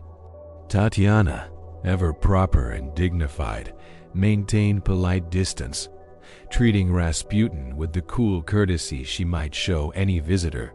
Maria and Anastasia, younger and less aware of the implications, simply accepted him as part of their strange, isolated world. Another adult who came and went, who made their mother less anxious and their brother less sick. In 1914, as Europe slid toward war, Rasputin sensed catastrophe approaching. He sent a telegram to Nicholas, warning him in characteristically cryptic language. A terrible storm cloud hangs over Russia. Disaster, grief, murky darkness, and no light. A whole ocean of tears. There is no counting them, and so much blood. What can I say? I can find no words, a horror beyond description. Nicholas read it and set it aside. He had already made his decision. Russia would honor its alliance with Serbia, would mobilize its armies, would march to war. Rasputin's warnings, however prophetic they might have been, could not change the tide of history already in motion. The war began, and Rasputin's influence seemed to wane, at least for a time. Nicholas went to military headquarters, spending months away from the capital, focused on strategies and campaigns. Alexandra, though worried constantly about Alexei, threw herself into war work, visiting hospitals, organizing charities, trying to be the empress the people needed. Rasputin, publicly associated with drunkenness and scandal, became less visible, retreating somewhat from the spotlight as the nation rallied around patriotic fervor. For a brief moment, it seemed that perhaps the spell was broken, that the empire could move forward without the mystic shadow hanging over it. But in the summer of 1914, something happened that demonstrated just how deeply Rasputin had woven himself into the fabric of the imperial family's fate. He was stabbed in his home village in Siberia by a mentally disturbed woman who screamed that he was the Antichrist. The wound was severe, cutting deep into his abdomen, spilling his intestines. He should have died. Any ordinary man would have. But Rasputin survived, lying in a hospital bed for weeks, his body fighting infection and fever, his will to live somehow stronger than death itself.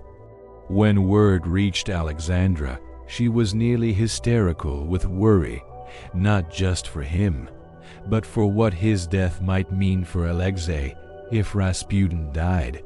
Who would save her son the next time crisis came? He recovered, slowly and painfully, returning to St. Petersburg changed. The knife wound had nearly killed him, and some said it had broken something in him, made him darker, more reckless, more convinced that his time was short and he must live without restraint. He drank more, behaved more outrageously, made prophecies that grew increasingly apocalyptic. He told Alexandra that he had seen his own death in a vision, that he would be murdered by nobles, and that if he died, the Romanov dynasty would fall within months. She believed him absolutely, which only made her more determined to protect him, more convinced that his survival and theirs were inextricably linked. By 1915, with the war going badly and Nicholas at military headquarters, Alexandra effectively ruled in his absence, with Rasputin as her shadow counselor. She wrote to Nicholas daily, long letters filled with advice, much of it, she openly admitted, coming from our friend. She pushed Nicholas to dismiss ministers who criticized Rasputin, to appoint men Rasputin approved of, to make decisions based on the mystic's dreams and intuitions rather than on expert counsel or popular opinion. And Nicholas, tired and overwhelmed by military failures, often complied, creating a revolving door of incompetent ministers that became known as ministerial leapfrog, men appointed and dismissed so rapidly that the government lost all coherence and stability. The effect on Russia was catastrophic. As the war dragged on, as casualties mounted and food grew scarce, the people looked for someone to blame. They blamed the government, which seemed chaotic and directionless. They blamed the Empress, whom they had never trusted, who was German by birth and therefore suspect in a war against Germany. And they blamed Rasputin, the peasant mystic who seemed to control the throne through some dark magic or sexual hold over the Tsarina. Rumors spread that he was a German spy, that he was deliberately sabotaging Russia's war effort, that he and Alexandra were plotting to make peace with Germany and betray Russia's allies. None of it was true, but it did not matter. The legend of Rasputin had grown so large, so monstrous, that the actual man was irrelevant. He had become a symbol of corruption, of superstition, of a monarchy so detached from reality that it took advice from a drunken peasant while the empire burned. Even members of the imperial family turned against him. Nicholas's mother, Maria Fyodorovna, begged her son to send Rasputin away.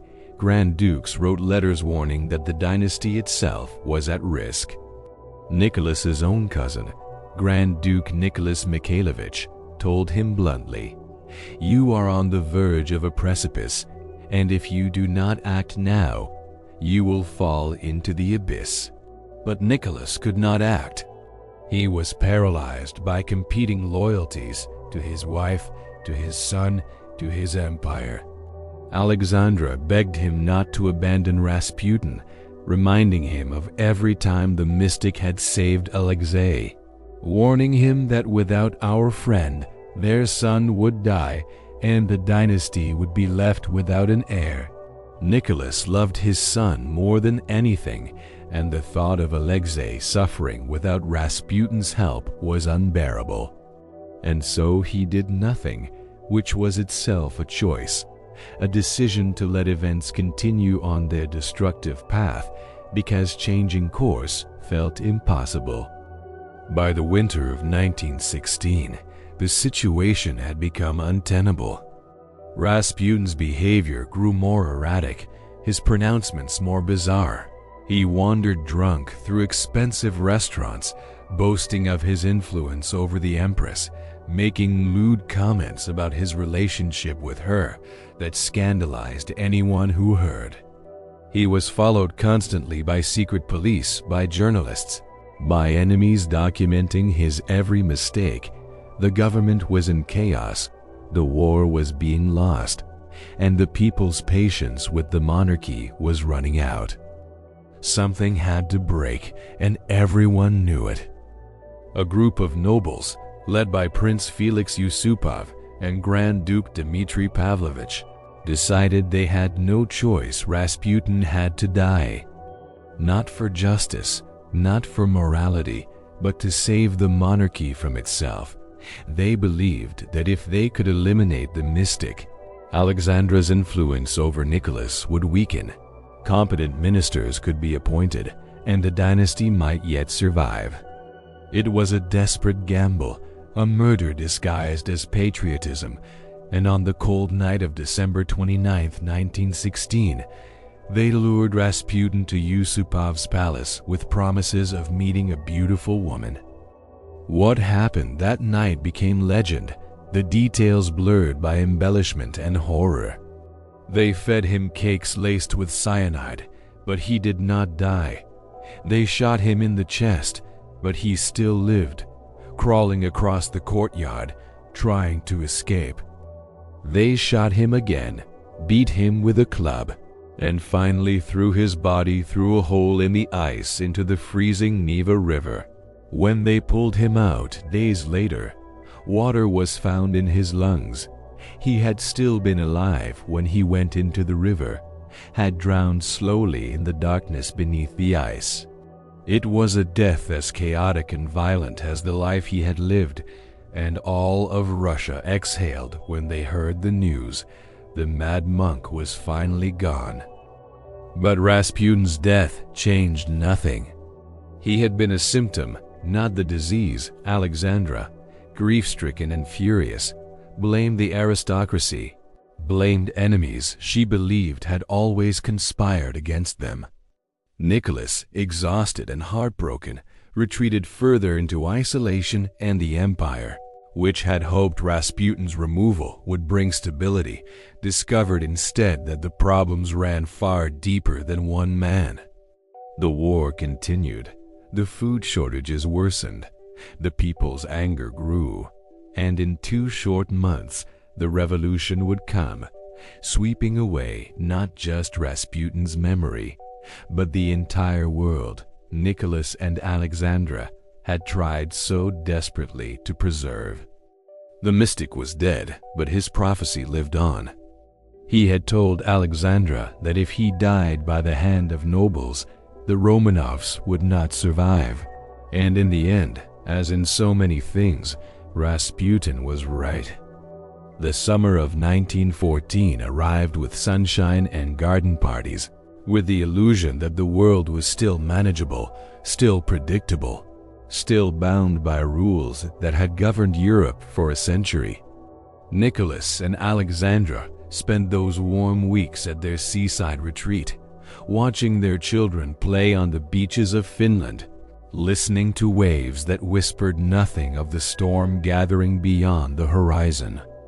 The girls wore white dresses and wide-brimmed hats, laughing as they built sandcastles and collected shells. Alexei, carefully supervised, waded in the shallow water, his face bright with the simple joy of being 10 years old and, for the moment, not in pain. It was the last summer of the old world, though no one knew it yet, the last summer before everything familiar turned to ash. The assassination of Archduke Franz Ferdinand in Sarajevo on June 28th seemed, at first, like a distant tragedy, sad, certainly, but not something that would touch Russia's shores. Nicholas read the reports with concern, but not alarm. There had been assassinations before, crises that flared and then subsided. Europe's monarchs were all related, cousins and in-laws bound by blood and marriage. Surely they would find a way to navigate this latest difficulty as they had navigated others. Surely reason would prevail over the madness of war. But reason had already left the room, replaced by something darker: wounded pride, ancient grudges, alliance systems that turned a single murder into a continental catastrophe. Austria-Hungary blamed Serbia for the assassination and issued an ultimatum so harsh it was meant to be rejected. Serbia, backed by Russia, refused to comply fully. Germany stood with Austria. France stood with Russia. England hesitated, then joined France. And suddenly, like dominoes falling in slow motion, the great powers of Europe were mobilizing their armies, moving millions of men toward borders, toward trenches, toward a war that would consume a generation. Nicholas watched it unfold with growing horror, trying to stop it, sending telegrams to his cousin Kaiser Wilhelm of Germany, Nicky writing to Willie, pleading for peace, reminding him of their family ties, begging him to pull back from the abyss. But Wilhelm's replies were cold, formal, already resigned to what was coming. On July 30th, Nicholas made the decision he would regret for the rest of his life. He ordered full mobilization of the Russian army. His generals had pressed him, warned him that delay would mean defeat, that Russia's vast distances required time to move troops, that hesitation was suicide. Nicholas hesitated anyway, agonizing over the choice. Knowing that mobilization was not just preparation for war, but a declaration of it, a step from which there could be no retreat, he paced his study, prayed before icons, asked Alexandra what he should do. She told him to be strong, to trust in God, to protect Russia's honor. And so he signed the order, his hand shaking, his heart heavy with the knowledge that he was setting fire to the world. War was declared on August 1st, 1914, and at first, Russia greeted it with wild enthusiasm. Crowds filled the streets of St. Petersburg, renamed Petrograd, because St. Petersburg sounded two German waving flags, singing patriotic songs, cheering for the Tsar. Nicholas appeared on the balcony of the Winter Palace, and the sea of people below roared with approval, with love, with a unity the empire had not felt in years. For one brief, shining moment, all the divisions and doubts seemed to disappear. Revolutionaries enlisted alongside aristocrats, workers marched with priests. The empire, fractured and uncertain, became one in its determination to defend the motherland against German aggression. Nicholas felt it too, that surge of purpose, that hope that perhaps war would unite Russia in ways peace never could. He visited regiments preparing to deploy, shaking hands with soldiers, blessing them with icons, watching them march off to battle with confidence in their eyes. They believed in victory, in the righteousness of their cause, in the invincibility of the Russian army, and Nicholas, desperate to believe in something after years of doubt and difficulty, allowed himself to hope that maybe this war would be his redemption, that maybe he could lead Russia to glory and finally prove himself worthy of the crown he had never wanted. But the reality of war shattered hope with brutal efficiency. The Russian army, vast in numbers, was catastrophically unprepared for modern warfare. Soldiers marched to the front without adequate rifles. Some units had only one rifle for every 3 men. With orders to pick up weapons from the fallen, boots fell apart after weeks of marching. Uniforms were thin and threadbare, offering no protection against the cold that came with autumn. Artillery shells were rationed so strictly that Russian guns fell silent while German cannons pounded their positions without mercy, and the generals, many of them old and incompetent, sent wave after wave of men into German machine gun fire, believing that Russian spirit could overcome German steel. The casualties were staggering, almost incomprehensible.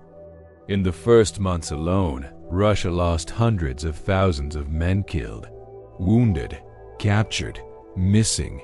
Entire regiments were annihilated in battles whose names became synonymous with slaughter. Tannenberg, the Masurian Lakes, places where Russian soldiers died by the tens of thousands, where the forests were filled with the bodies of boys who had marched off to war singing and returned in silence, if they returned at all.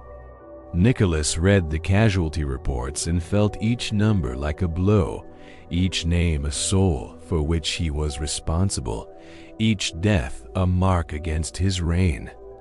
By 1915, the initial patriotic fervor had evaporated, replaced by exhaustion and bitterness. The wounded returned from the front with stories that contradicted the propaganda tales of incompetent officers, of suicidal orders, of being sent to fight without weapons or food, of watching comrades die for no purpose other than to satisfy some general's pride.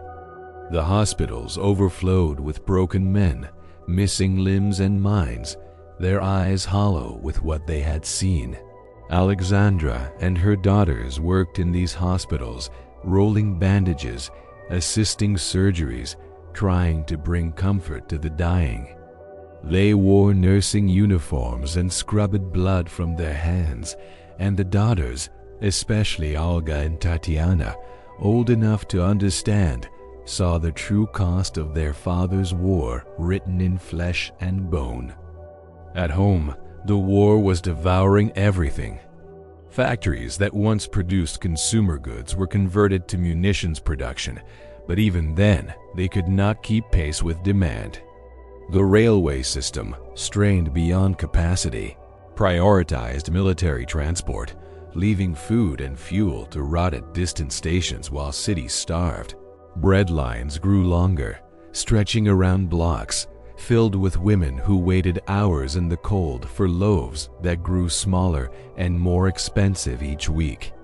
Coal shortages closed schools and factories, inflation made savings worthless, and the people, who had once cheered for the Tsar, began to whisper dangerous questions. Why were they suffering? Why was the war going so badly? Who was responsible? Nicholas felt the walls closing in. He was not a military man, not a strategist or tactician, but he was the Tsar, and the failures of the army became his failures, the disasters his disasters. His ministers argued constantly, offering contradictory advice, undermining each other, creating a government that lurched from crisis to crisis without coherence or vision. The Duma, Russia's parliament, limited in power but loud in criticism, demanded reforms, accountability, a voice in how the war was conducted. But Nicholas, schooled in autocracy, saw their demands as challenges to his authority, attempts to weaken the throne at the moment when strength was most needed. In the summer of 1915, as the German army advanced deeper into Russian territory, capturing cities and sending millions of refugees fleeing eastward, Nicholas made a decision that shocked his ministers and horrified his family. He announced that he would take personal command of the army, removing Grand Duke Nicholas Nikolaevich, a capable and respected commander, and assuming the role himself. His ministers begged him to reconsider, warning him that this would tie every military failure directly to his name, that he was gambling the dynasty on his ability to turn the war around. Even Alexandra's sister Ella, who rarely interfered in politics, wrote pleading with him to change his mind. But Nicholas was resolute. He believed the army needed the Tsar's presence, that soldiers would fight harder knowing he stood beside them, that his personal leadership would somehow restore morale and fortune. Perhaps he also needed to escape from Petrograd, where every face seemed to judge him, where Alexandra's dependence on Rasputin had become a scandal he could no longer ignore, where the walls of the palace felt like a prison. At military headquarters in Mogilev, hundreds of miles from the capital, He could be a soldier again, could live among maps and dispatches, could pretend that the problems he faced were tactical rather than existential. He left in September, and with his departure, something fundamental shifted. Alexandra, left behind in the Alexander Palace with her children and her fears, effectively became regent. She had always been strong-willed, but now she assumed a role she had never been prepared for, governing an empire while it tore itself apart. She threw herself into the work with fierce determination, convinced that she was doing what Nicholas needed, what Russia needed, what God demanded of her. She consulted with ministers, made recommendations for appointments, involved herself in decisions about the war effort, about food distribution, about policies she barely understood but felt compelled to influence. And beside her, whispering in her ear, offering guidance she interpreted as divine wisdom, was Rasputin. With Nicholas gone, the mystic's influence over Alexandra became even more pronounced, more dangerous. She wrote to her husband daily, sometimes multiple times a day, long letters filled with news about the children, about her hospital work, and most significantly, about what our friend advised. Rasputin, she told Nicholas, had prayed about which generals to appoint, which ministers to trust, which strategies to pursue. She relayed his cryptic pronouncements as if they were military intelligence from God himself. Nicholas, exhausted and isolated at headquarters, received these letters with mixed feelings. He loved Alexandra desperately, missed her terribly, drew comfort from her words. But even he, who had defended Rasputin for years, began to sense that something had gone too far, that Alexandra's faith in the mystic had crossed from devotion into obsession. Yet he could not bring himself to oppose her, could not bear the thought of the pain it would cause her, the arguments it would provoke, and so he often simply acquiesced, signing orders and approving appointments based on his wife's recommendations, which were based on Rasputin's dreams, which came from a source no one could verify or challenge. The result was governmental chaos. Ministers were appointed and dismissed with bewildering frequency, men chosen not for competence or experience, but because Rasputin approved of them or because they were willing to tolerate his influence. Some were genuinely capable, but were removed after weeks because Alexandra decided they were disloyal. Others were incompetent, but remained in power because Rasputin vouched for them. The government lost all stability, all coherence. Policies changed direction constantly. The war effort suffered from lack of coordination, and the people, watching this parade of failures, grew angrier, more desperate, more certain that the monarchy had lost its ability to rule. In Petrograd, discontent simmered and then boiled over. Workers struck in factories, demanding higher wages to match skyrocketing food prices. Students distributed illegal pamphlets calling for revolution. Even soldiers returning from the front, men who had fought and bled for Russia, spoke openly about the incompetence of their commanders, the corruption of the government, the disconnect between the suffering of the people and the luxury of the court. The secret police made arrests, sent agitators to Siberia, tried to suppress dissent through intimidation. But for every revolutionary they imprisoned, 10 more appeared, younger and angrier, no longer afraid of the consequences. Nicholas, at headquarters, tried to focus on the war, on strategies and offensives, on anything other than the political disintegration happening in his absence. He reviewed maps, met with generals, visited hospitals near the front where wounded soldiers lay in rows, their bodies shattered, their eyes questioning why they had been asked to sacrifice so much for a war that seemed to have no end and no purpose. He pinned medals on men who could no longer walk, who would never work again. who had given everything for Russia and received only suffering in return. And he wrote in his diary, as always, about the weather, about what he ate, about small details that kept him from confronting the enormity of what was unraveling. The winter of 1916 was bitter and cruel, not just in temperature but in spirit. Food shortages became food crises, bread lines stretched for blocks, and sometimes the bread ran out before the line ended, leaving women who had waited for hours in sub-zero cold to return home empty-handed to face hungry children with empty cupboards. Coal shortages closed factories, putting workers out of jobs just when they needed income most.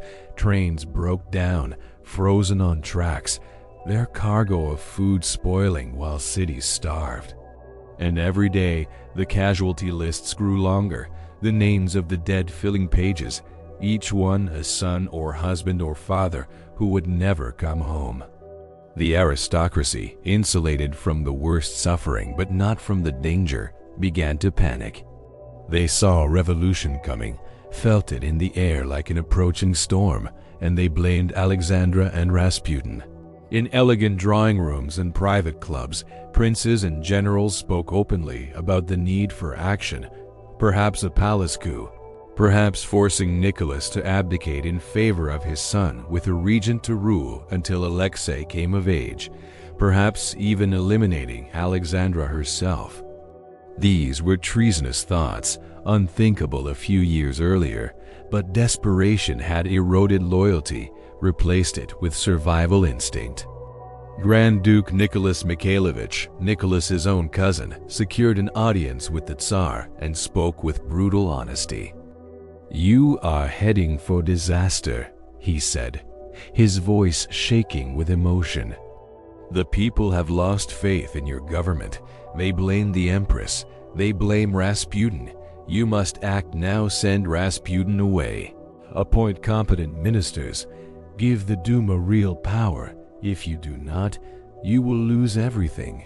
Nicholas listened quietly, his face betraying nothing, and thanked his cousin for his candor. Then he did nothing. He could not send Rasputin away without breaking Alexandra's heart. He could not share power without betraying his father's teachings about autocracy. He was trapped between the past he had inherited and a future he could not face, paralyzed by love and duty and fear. In December 1916, when Rasputin was murdered, Nicholas felt both relief and dread. Relief because perhaps now the source of so much scandal was gone. Perhaps now the government could stabilize. Perhaps now Alexandra would listen to reason.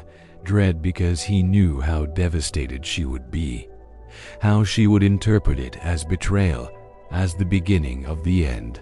He rushed back to Petrograd to comfort her, found her inconsolable, raging against the murderers. Demanding they be executed for treason, Nicholas refused.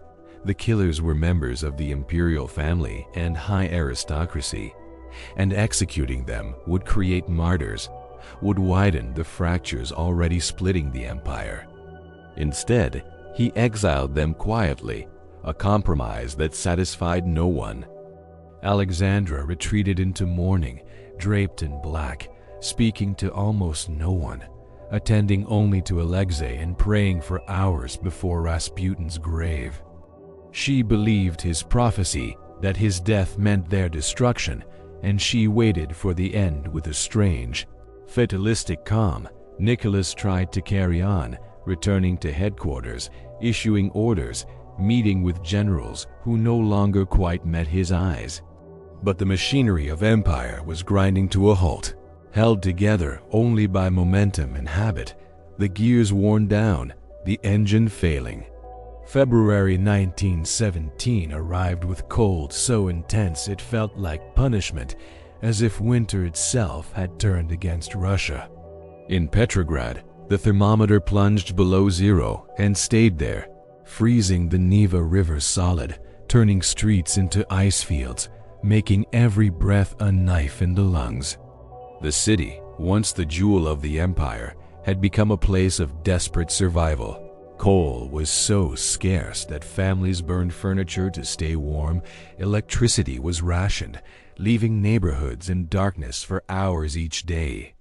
And food, always food, or the absence of it, dominated every conversation, every thought, every decision about whether to endure another day. On February 23rd, International Women's Day, women from the textile factories walked off their jobs and took to the streets. They had not planned a revolution, they simply wanted bread, wanted to feed their children, wanted someone to acknowledge their suffering. They marched through the workers' districts, their voices rising in chants that began as pleas and ended as demands. "Give us bread," they shouted. "Feed our children." Other workers, seeing the women's courage, joined them. By afternoon, thousands filled the streets. By evening, tens of thousands, and the next day, even more. The government watched nervously and ordered the police to disperse the crowds. But the crowds would not disperse. They had crossed some invisible threshold where fear no longer controlled them, where hunger and cold and grief had burned away the instinct to obey. The police, many of them conscripts who sympathized with the protesters, did not shoot. They stood with their rifles at their sides, watching as the crowds grew larger, louder, angrier. By February 25th, the strikes had spread across the city. Factories closed, tramways stopped running, bakeries were looted, and the chants changed from "Give us bread" to "Down with the autocracy." Nicholas, at headquarters 400 miles away, received reports that described the situation as serious but manageable, just another protest that would burn itself out. His ministers in Petrograd, disconnected and incompetent, assured him they had everything under control. They did not. On February 26th, the government ordered troops to fire on the crowds. Some units obeyed. Volleys of rifle fire cracked through the winter air, and bodies fell onto the snow, their blood spreading like dark flowers. But the next day, February 27th, something broke that could never be repaired. Soldiers from the Pavlovsky Regiment, ordered to shoot protesters, mutinied instead. They killed their officers, threw open their armories, and joined the revolution. Within hours, mutiny spread like fire through the garrison. Regiment after regiment turned against their commanders, against the government, against the Tsar. Soldiers poured into the streets, wearing red armbands, carrying rifles, singing revolutionary songs. They freed political prisoners from the fortress of Peter and Paul, tore down symbols of imperial authority, occupied government buildings.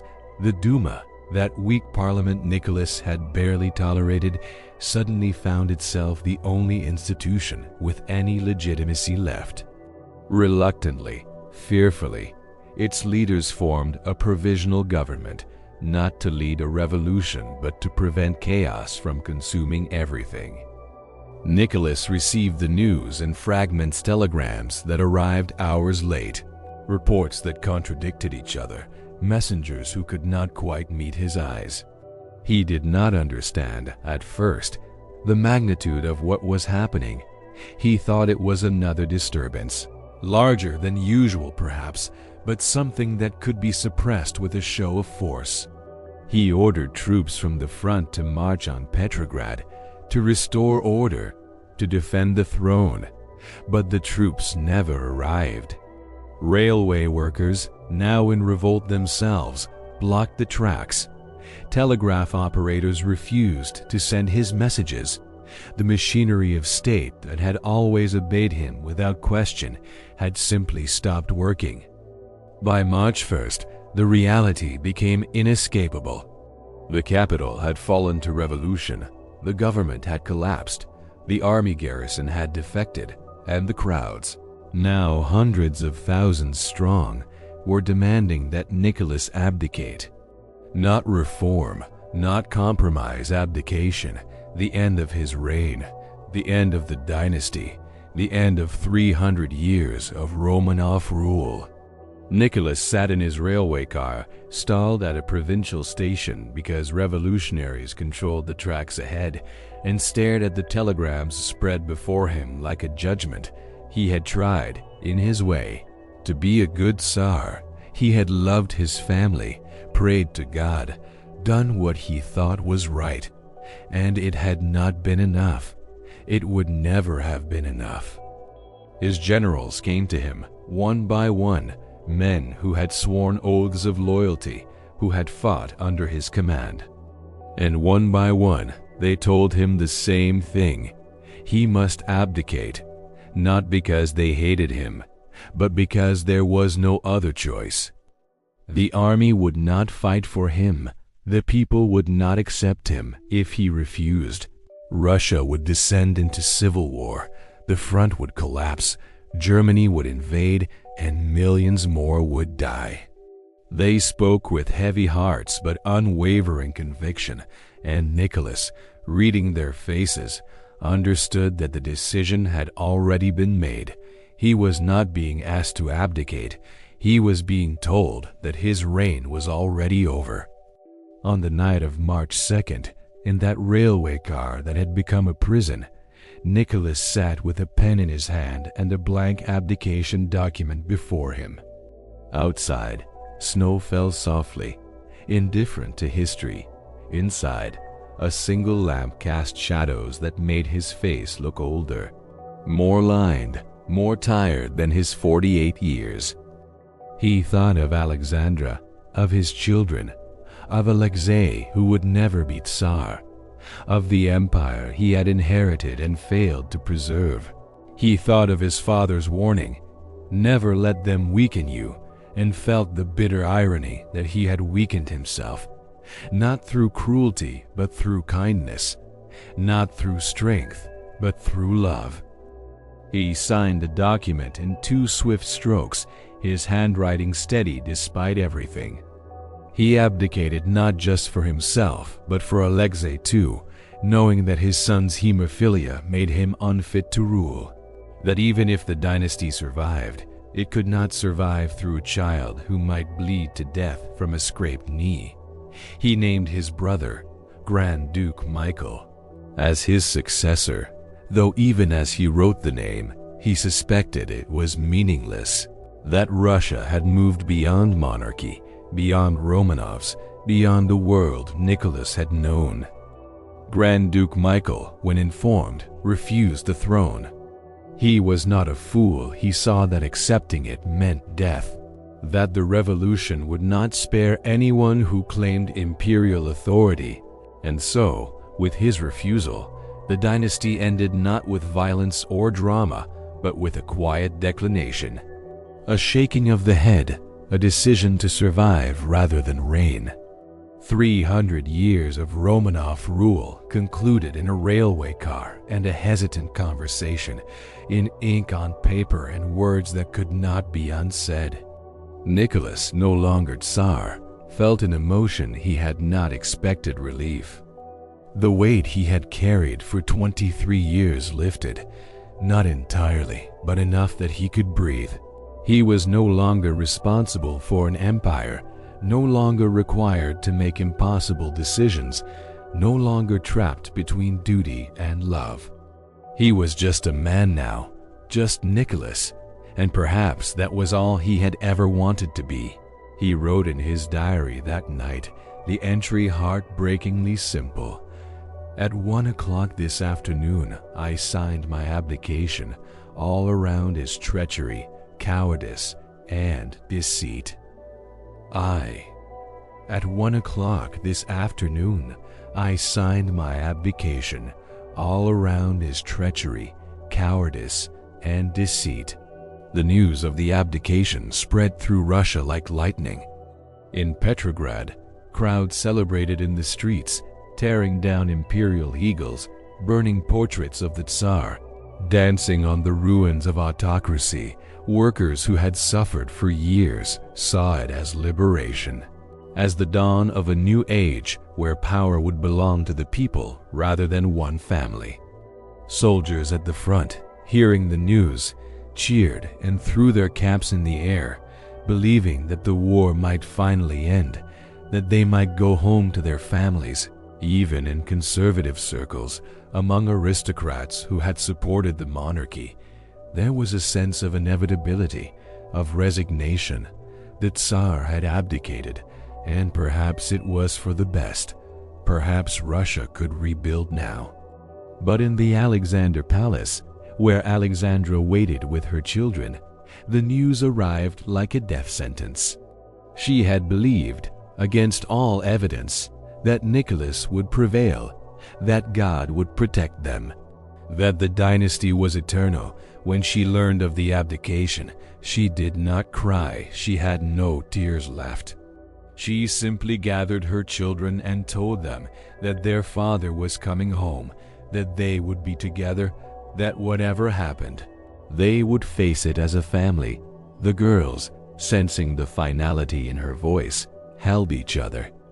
Alexei, 13 now and old enough to understand that he would never be Tsar, looked relieved and sad at once.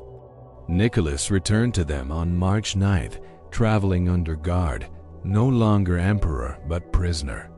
He walked through the palace gates he had passed through countless times in triumph and ceremony, and this time there were no salutes, no honors, no acknowledgement of rank.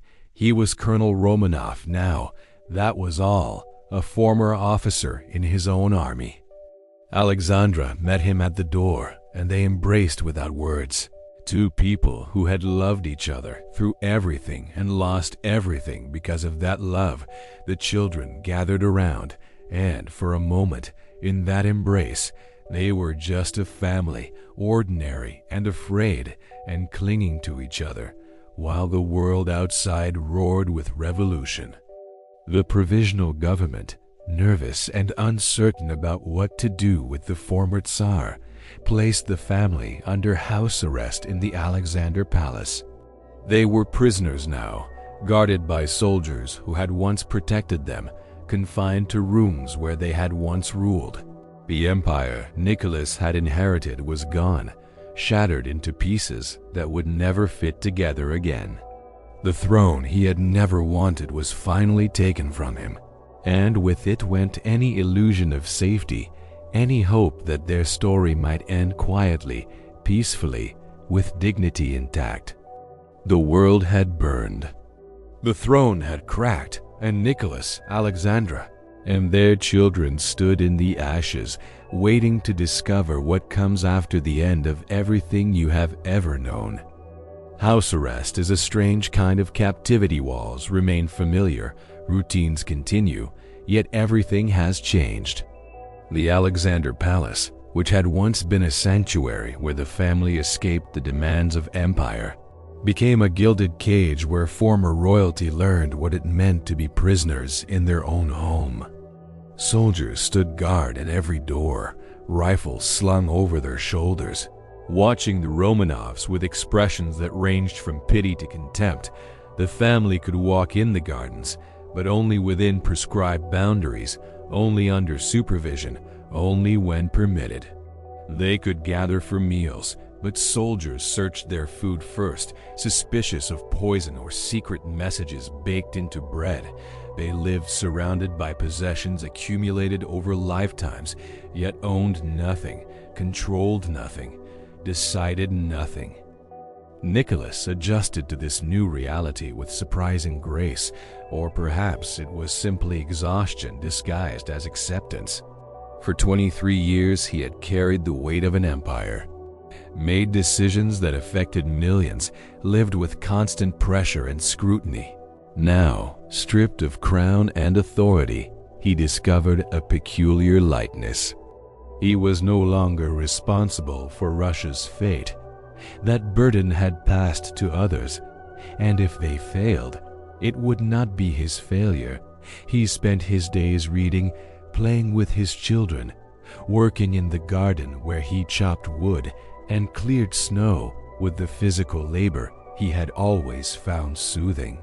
He wore simple military tunics, no medals or insignia, looking more like a country gentleman than a former emperor. In his diary, he wrote about the weather, about family activities, about small pleasures, as if by recording normalcy he could make it real. Alexandra did not adjust. She could not. Where Nicholas found relief in relinquishing power, she found only humiliation and rage. She had believed absolutely in the divine right of Tsars, in the sacred bond between ruler and nation, and now that bond was broken, not by God, but by revolutionaries and cowards and traitors. She blamed everyone except Nicholas and herself, blamed the ministers who had undermined them, the aristocrats who had murdered Rasputin, the generals who had abandoned their oaths, the people who had proved themselves unworthy of the Tsar's love. She moved through the palace like a ghost, pale and rigid, attending to her children's needs but barely speaking to anyone else. Her health, never robust, deteriorated under the stress. Her heart troubled her, causing pain that left her breathless. She spent hours lying down, staring at the ceiling, praying to icons that no longer seemed to answer. The children, remarkably, brought light into the darkness. Olga, now 21, was old enough to understand the danger they faced, but chose to focus on maintaining family spirits. She read aloud in the evenings, organized small theatrical performances, tried to keep her younger sisters from sinking into despair.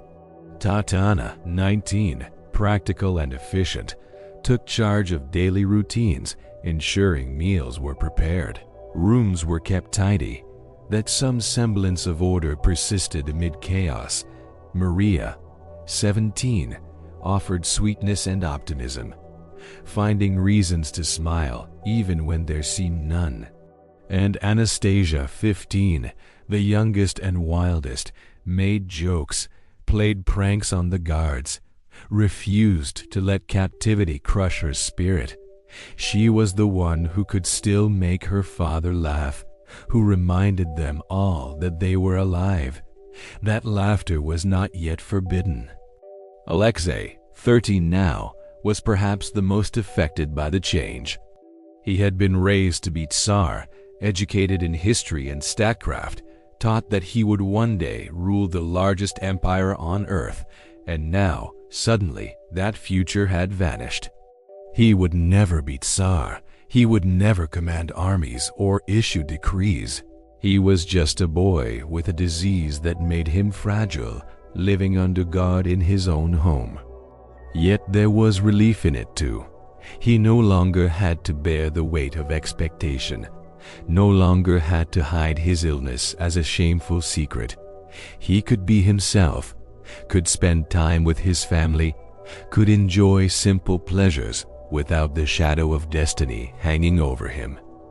He played with his spaniel, built models, asked his father endless questions about everything and nothing, and in those moments he was simply a boy, and Nicholas was simply his father, and that was enough.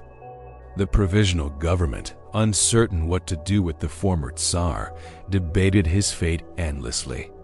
Some argued for exile, send the family to England, where King George V was Nicholas's cousin, or to France, or anywhere outside Russia where they could live quietly and cease to be a political problem. Others wanted a trial to hold Nicholas accountable for the failures of his reign, for the blood spilled in war and revolution. And a few, the most radical, whispered that the Romanovs should be executed, that as long as any of them lived, they would be a rallying point for counter-revolution, a symbol that might inspire attempts to restore the monarchy. King George V initially agreed to offer asylum. After all, Nicholas was his cousin. They resembled each other so closely that people often mistook photographs of one for the other. But British politicians worried about public opinion. about the mood of workers who had their own grievances, advised against it. Giving sanctuary to the deposed Russian Tsar might inflame radicals, might suggest that Britain sympathized with autocracy over democracy. And so, shamefully, reluctantly, George withdrew his offer, leaving Nicholas and his family stranded, unwanted, forgotten by relatives who feared that compassion would be politically inconvenient. In August 1917, as summer heat made the palace stifling and political tensions in Petrograd reached a breaking point, the provisional government decided the family must be moved. Keeping them near the capital was too dangerous, both for the Romanovs, who might be attacked by angry mobs, and for the government, which feared monarchist sympathizers might attempt a rescue. They would be sent to Tobolsk, a remote town in Siberia, far from the centers of power, far from anyone who might care what happened to them. The family was given 2 days to pack, to decide what possessions could be taken and what must be left behind. They packed clothes, books, icons, photographs, fragments of a life they were leaving forever. The journey to Tobolsk took a week, traveling by train and then by river steamer, moving deeper into the vastness of Russia, away from cities and telegraphs and everything familiar. Nicholas stood on the deck as they sailed down the Tobol River, watching forests and villages drift past, thinking about how he had once ruled all of this, how his word had been law across this immense landscape, and now he was a prisoner being sent into exile in his own empire. But there was beauty in it too, the endless forests, the wide sky, the simplicity of peasant life glimpsed from the river. It reminded him that Russia was more than palaces and politics, that there was something eternal here, something that would survive long after he and all his failures were forgotten. Tobolsk was a town frozen in another century, wooden houses with carved shutters, muddy streets that turned to ice in winter, a pace of life so slow it felt like time itself had given up. The family was housed in the former governor's mansion, a large but simple building, comfortable by provincial standards but austere compared to palaces. They had more freedom here than in Petrograd. They could walk around the house's grounds, attend church services at the nearby cathedral, live with slightly less scrutiny. The guards assigned to them were less hostile, some even sympathetic, men from peasant backgrounds who saw the family not as tyrants, but as ordinary people suffering misfortune. The first months in Tobolsk unfolded with an almost dreamlike quality, as if the family had stepped outside of history into some timeless space where the revolution could not quite reach them. They established routines that mimicked normal life lessons for the children in the mornings, Nicholas reading aloud from Russian classics in the afternoons, family prayers before dinner. Evenings spent playing cards or sewing or simply talking. They performed plays, celebrated birthdays, observed religious holidays with whatever ceremony their circumstances allowed.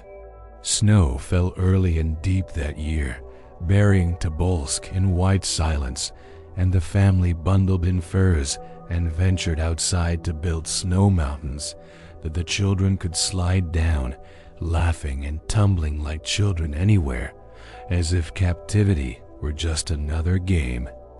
Nicholas, in particular, seemed almost content.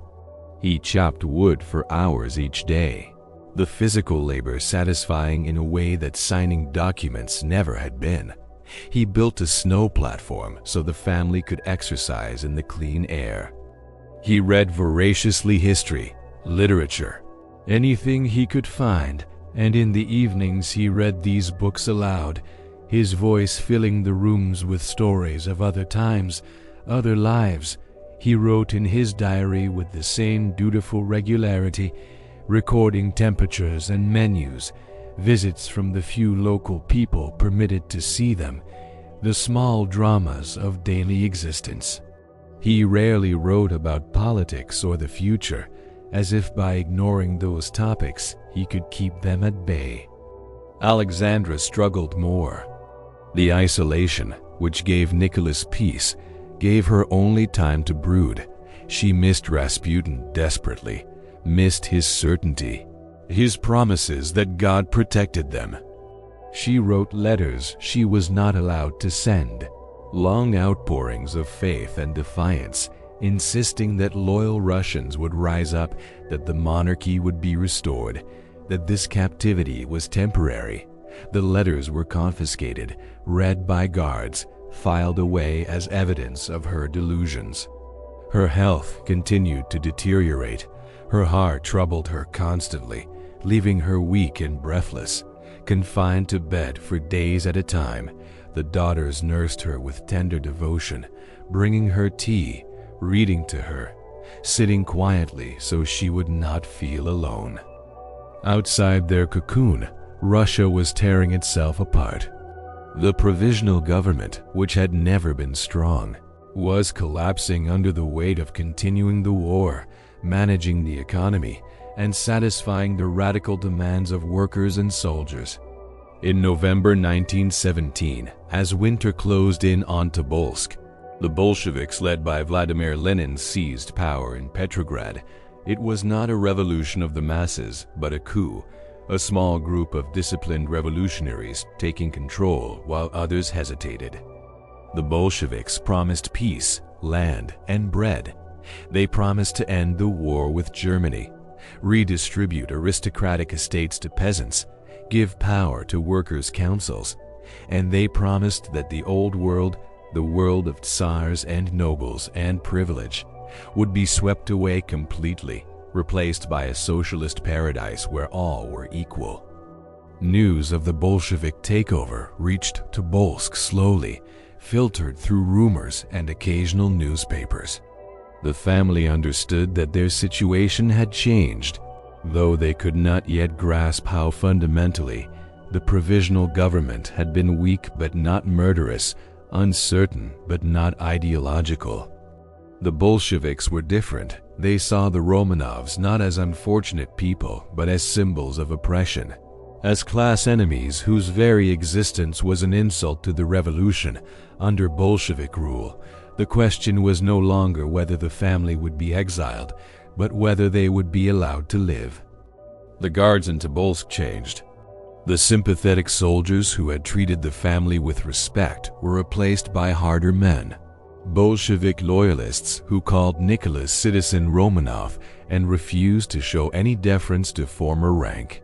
They were cruder, more hostile, drawing obscene pictures on the walls where the family would see them, making crude jokes about Alexandra, sometimes spitting on the ground when Nicholas walked past. The family's allowance was cut, then cut again, until they barely had money for food. Possessions began to disappear: jewelry, silverware, icons, confiscated or stolen, the line between the two increasingly blurred. In March 1918, the Bolsheviks signed the Treaty of Brest-Litovsk, ending Russia's participation in World War I by surrendering vast territories to Germany. The war that had consumed so many lives, that had destroyed Nicholas's reign, was over, but at a cost that would have been unthinkable just years before. Nicholas read about the treaty and felt a complicated mixture of relief and sorrow. Relief that the killing had stopped, sorrow that Russia had been humiliated, diminished, carved up by enemies. He wondered if things would have been different if he had made other choices, if he had been stronger or wiser or luckier, but he knew in his heart that he had been the wrong man at the wrong time, that perhaps no one could have navigated those years successfully, that history had demanded someone he could never be. In April, as spring thawed the snow and turned Tobolsk streets to mud, new orders arrived from Moscow, where the Bolshevik government had relocated. Nicholas and his family were to be moved again, this time to a more secure location. The official reason was safety. The civil war between Bolsheviks and their opponents was intensifying, and there were fears that White Army forces loyal to the old regime might attempt to rescue the Romanovs. But everyone understood the real reason. The Bolsheviks wanted the family under tighter control, in a place where escape was impossible and where whatever they decided to do could be done without witnesses. Alexei was too ill to travel. Another hemophilia crisis had left him bedridden, his legs swollen and agonizing. Alexandra refused to leave him, and the daughters refused to leave their mother. And so it was decided that Nicholas would go first, accompanied by Maria, while Alexandra and the others would follow when Alexei recovered. The family had never been separated before, and the parting was wrenching. Nicholas held Alexandra for a long time, neither speaking, both understanding that this might be goodbye, that they might never see each other again. Alexandra whispered prayers over him, blessed him with icons, made him promise to be strong, and then he left, walking out into the spring mud, flanked by guards, climbing into the carriage that would take him away.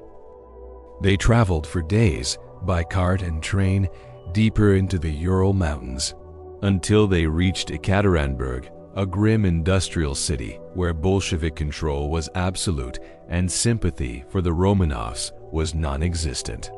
They were taken to a large house on Voznesensky Prospect, requisitioned from a wealthy merchant named Ipativ.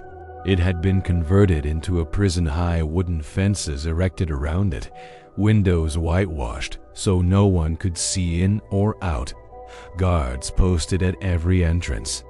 It was not a palace, not even a comfortable home. It was a place designed to hold people until decisions were made about what to do with them. The guards called it the House of Special Purpose, a bureaucratic euphemism that concealed darker intentions. Nicholas was given a small suite of rooms on the upper floor, and he waited there with Maria, reading, praying, trying not to think about Alexandra and the children left behind in Tobolsk. He wrote letters to them that were heavily censored, assuring them he was well, asking after Alexei's health, filling pages with ordinary details that concealed his fear. He did not know if his letters reached them, did not know what they were told about where he was or what was happening. He only knew that he was more isolated now than he had ever been, that the world outside the whitewashed windows was proceeding without him, making decisions about his life in rooms he would never enter. In May, the rest of the family arrived, Alexandra carried on a stretcher. Still weak from her heart condition, the girls exhausted from the journey, Alexei pale and thin but alive, able to walk with assistance. The reunion in the Ipativ house was tearful and joyful, the family clinging to each other, grateful simply to be together again. They were given additional rooms, cramped but sufficient, and they tried to recreate the routines that had sustained them in Tobolsk. But it was harder here. The guards were more numerous and more hostile, the isolation more complete, the sense of impending catastrophe more palpable. Summer arrived in Ekaterinburg, but inside the Ipativ house, seasons had no meaning. The windows, painted white, turned daylight into a diffuse glow that never changed, never indicated whether morning had arrived or evening was falling. Time became elastic, measured not by clocks, but by the routines the family imposed on themselves to maintain sanity. They woke at prescribed hours, dressed carefully despite having nowhere to go, gathered for prayers and meals, read aloud, played games, clung to rituals that had once defined their lives and now served only to mark the passage of hours that led nowhere. The guards watched them constantly, a rotating cast of young Bolsheviks whose eyes held varying degrees of hostility and curiosity. Some were crude and mocking, making lewd comments about the Grand Duchesses, smoking in the family's presence. Refusing to stand when they entered rooms, others were quieter, almost uncomfortable with their assignment, occasionally offering small kindnesses, a newspaper smuggled in, an extra portion of food, a momentary relaxation of the strict rules that governed every aspect of captivity. The family learned to navigate these personalities, to accept humiliations without protest, to make themselves small and inoffensive in hopes that invisibility might equal safety. Nicholas maintained his dignity through routine. He woke early, washed carefully with cold water, dressed in his worn military tunic, and began each day with prayer. He read his Bible, marked passages that gave him comfort, copied out verses in his neat handwriting. He exercised in the small enclosed courtyard when permitted, walking in circles for an hour, needing the movement, the illusion of purpose. He played cards with his daughters in the afternoons, teaching them games he remembered from his youth, their laughter soft and tentative, careful not to disturb guards who might arbitrarily forbid even this small pleasure. And each evening he wrote in his diary brief entries about the weather he could not see, about meals and visitors, and the small events that constituted their entire world. Alexandra, confined mostly to a wheelchair now, her heart growing weaker, spent her days in prayer and pain. She had sewn jewels into the lining of her corset and the girls' clothing diamonds, rubies, emeralds, hidden wealth that might buy escape or safety if opportunity arose. The sewing was painstaking work, done in secret. The precious stones concealed in padding that made the garments heavy and uncomfortable, but represented their only insurance against complete destitution. She prayed for rescue, for intervention, for some miracle that would deliver them. She had messages smuggled out to officers she believed were loyal, men she hoped might organize an escape. These messages were intercepted, read, used as evidence that the Romanovs remained dangerous, that they could not be allowed to live while the civil war raged. The girls tried to maintain normalcy through small rebellions. Olga, the eldest, read forbidden books when guards were not watching, losing herself in novels where characters had agency, where stories ended with resolution rather than endless uncertainty. Tatiana organized their cramped quarters with ruthless efficiency, ensuring clothes were mended, that Alexei took his medicine, that some structure remained in their formless days. Maria befriended one of the guards, a young man who seemed less hardened than the others, who sometimes spoke to her kindly, who represented a fragile connection to the world beyond their prison. And Anastasia, even now, found moments of defiance, making faces behind guards' backs, whispering jokes that made her sisters suppress laughter, refusing to let captivity completely extinguish her spirit.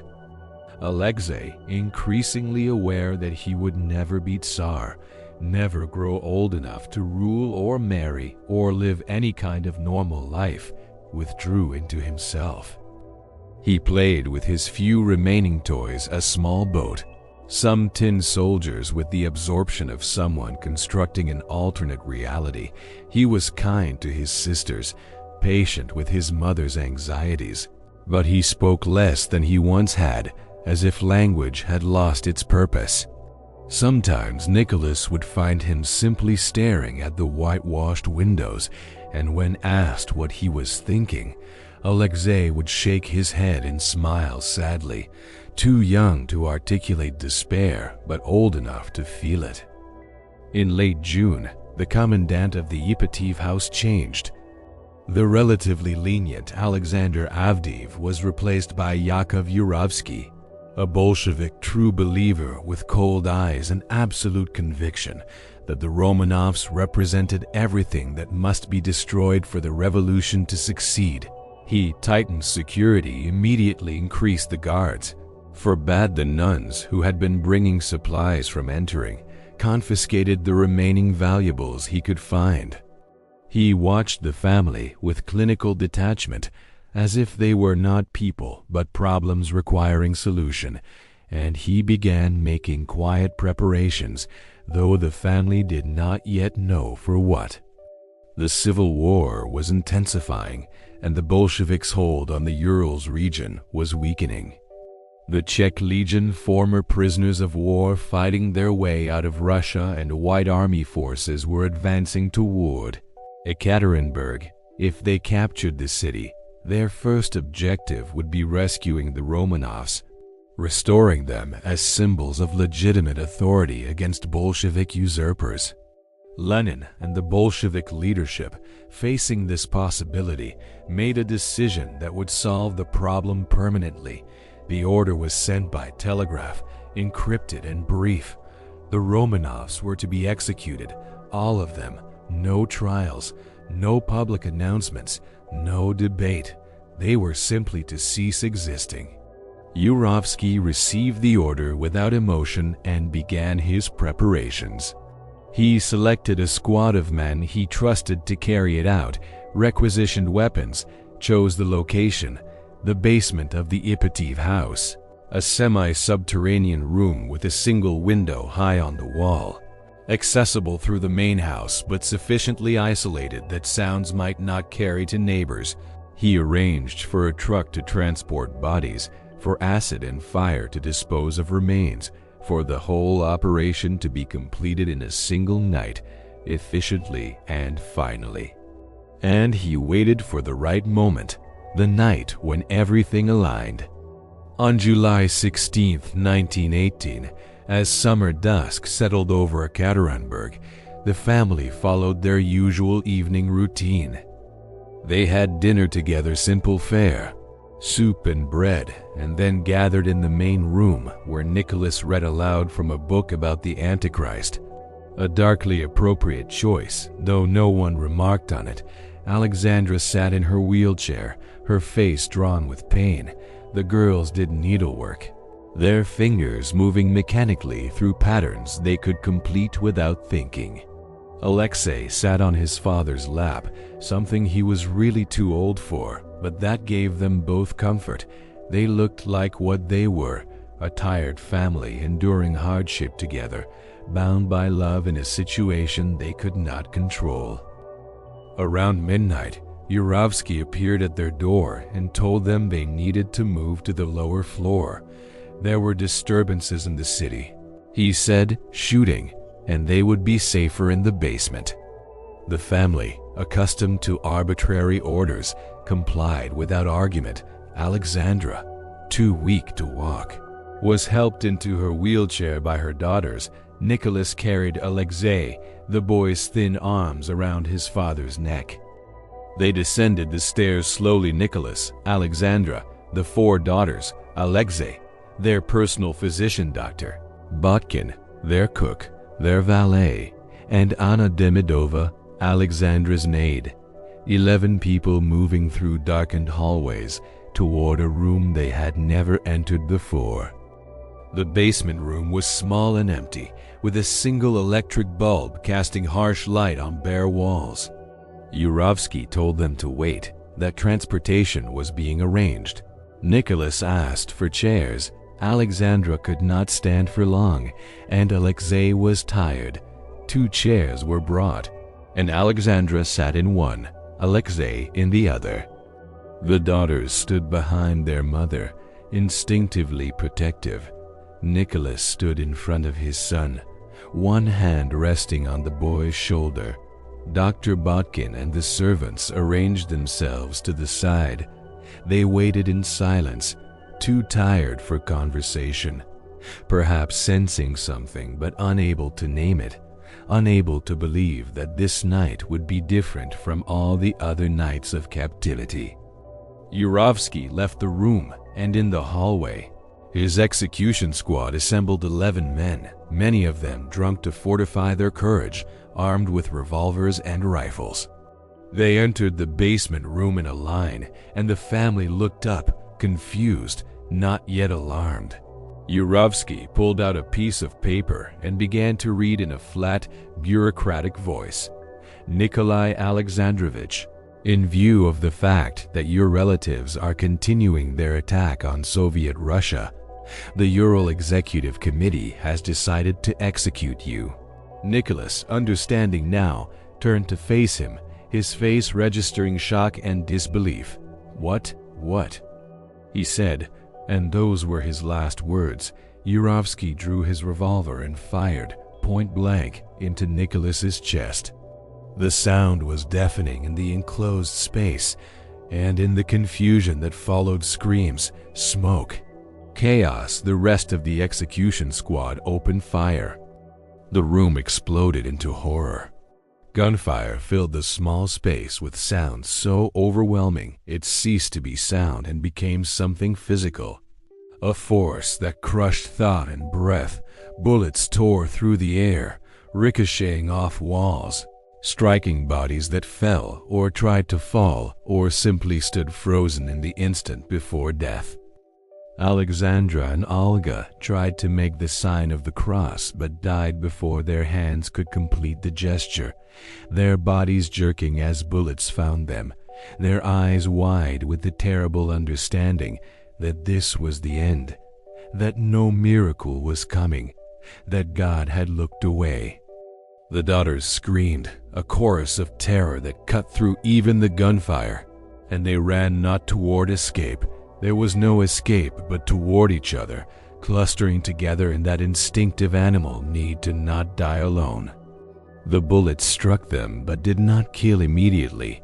The jewels sewn into their clothing acted as armor, deflecting rounds, creating a nightmare where they absorbed shot after shot but remained standing. Wounded and screaming, blood spreading across fabric that held diamonds and rubies beneath, the executioners, drunk and panicked, kept firing, emptying their weapons, reloading with shaking hands, the smoke now so thick they could barely see their targets. Alexei, knocked from his chair by the first volley, crawled toward his father's body, calling for him in a voice thin with pain and fear. He was 13 years old, a boy who had suffered so much already, whose blood had betrayed him his entire life. And now he was bleeding from gunshot wounds, crying for his papa who could not answer. Yurovsky, seeing the boy still alive, walked over and shot him twice more in the head, execution style, ending it. The heir to the Russian throne, the boy for whom so much had been sacrificed, died in a basement beside his father, both of them crumpled on the floor in blood and dust. When the smoke cleared and the ringing in their ears subsided, the executioners discovered that some were still alive. Anastasia, 17 years old, had been shielded by her sisters' falling bodies and by the jewels in her clothing. She stirred, moaned, tried to sit up.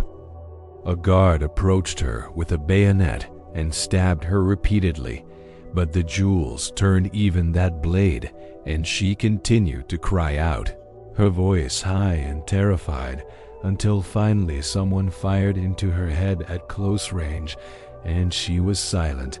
Maria and Tatiana, both gravely wounded but conscious, were finished the same way, bayonets and bullets at close range. Their last moments a horror beyond description, beyond mercy, beyond anything their protected lives had prepared them to imagine. Anna Demidova, the maid who had served Alexandra faithfully for years, had tried to shield herself with a pillow filled with more jewels. She survived the initial shooting, crouching in a corner, and when discovered, she was bayoneted more than 30 times, her screams echoing through the house until finally, mercifully, silence fell. Dr. Botkin died trying to shield the Tsarevich with his own body, his last act one of futile nobility. The servants died without understanding why, their only crime having been loyal to people whom history had marked for destruction. When it was over, when the last breath had been drawn and the last heartbeat stilled, 11 bodies lay in the basement of the Ipatiev house. The walls were pockmarked with bullet holes, the floor slick with blood, the air thick with the smell of gunpowder and death. The execution had taken 20 minutes to end 300 years of dynasty, to extinguish a family, to murder children because of who their father had been. Yurovsky and his men stood in the carnage, some of them shaking, some crying, some simply staring at what they had done, trying to process the enormity of it. The bodies were stripped clothing removed to search for hidden valuables, the jewels sewn into corsets and hems torn free, handfuls of diamonds and emeralds pried from dead flesh. The jewelry Alexandra had sewn with such care, the insurance she had hoped might save them, was divided among the executioners as spoils. The bodies, naked and violated, were wrapped in sheets and carried out to a waiting truck. It was 3 in the morning now, July 17th, and the city slept, unaware that in a house on Voznesensky Prospect, an entire family had been erased from existence. The truck drove into the forest outside Ekaterinburg to an abandoned mine shaft in a place called Ganina Yama. There, Yurovsky's men tried to destroy the evidence of what they had done. They threw the bodies down the mine shaft, but it was too shallow. They could still be found.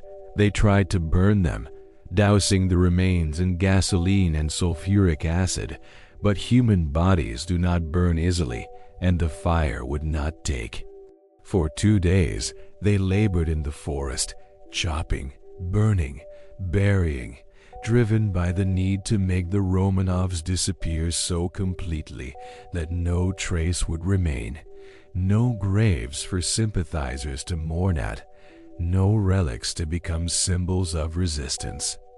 Finally, exhausted, they buried what remained in a shallow grave on a dirt road, covering it with logs and earth, driving the truck back and forth over it to compact the ground. And then they left, returning to Ekaterinburg to report that the task was complete. The Romanovs were gone. The official announcement, when it came, said only that Nicholas Romanov had been executed for crimes against the people and that his family had been moved to a safe location. The lie held for years, decades even, while rumors spread that one daughter had survived, that Anastasia had escaped, that somewhere the Romanovs lived on.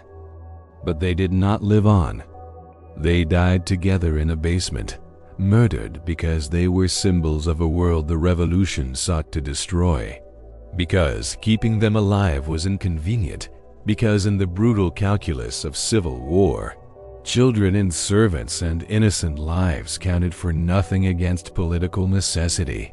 The Bolsheviks, fearing that the truth would turn opinion against them, maintained the lie, and the world, caught up in the aftermath of the Great War and the chaos of Russia's transformation, gradually forgot to ask questions.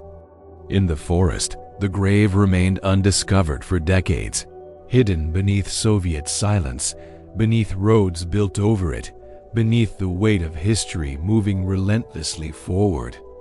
The family that had ruled Russia for 300 years became ghosts, their fate unknown, their suffering unacknowledged, their bodies lost in the vastness of the land they had once commanded, and Nicholas, the gentle Tsar who had never wanted a crown, who had loved his family more than his empire, who had tried in his flawed, inadequate way to do right, Nicholas and his family became martyrs to a world that no longer existed, victims of forces they had helped create but could not control.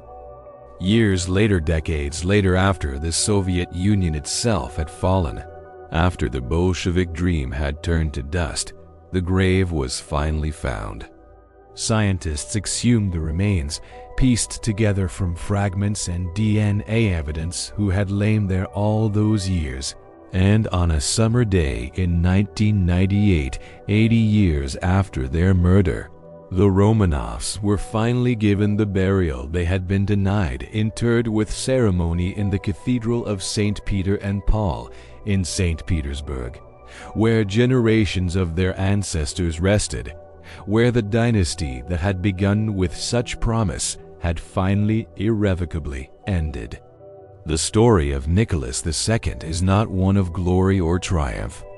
It is a story of love overwhelmed by history, of gentleness crushed by forces that demanded strength, of a man who wanted nothing more than to be a good father and husband, but was required to be an emperor in an age when empires were collapsing.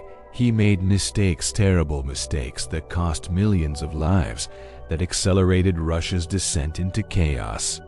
But he was also human, and he loved, and he suffered, and in the end, he died not because of what he had done, but because of what he represented, a past that the future had no room for. And so tonight, as you close your eyes and drift toward sleep, remember them: Nicholas, Alexandra, Olga, Tatiana, Maria, Anastasia, and Alexei. Remember that they were not just symbols or historical footnotes, but people who lived and laughed and feared and died. Remember that behind every crown is a person. Behind every throne is someone who bleeds and breaks and loves. History moves forward without mercy, without pause, erasing worlds and building new ones on the ruins of what came before. But in the quiet moments before sleep, we can remember those who were lost, can honor their humanity even when history has judged them, can understand that tragedy wears many faces, and sometimes the saddest stories are those where everyone was trying, in their way, to do what they thought was right. Sleep now, and let the past rest. The snow still falls on Russia, the rivers still flow, and somewhere, in memory and silence, a family that once ruled an empire finally knows peace.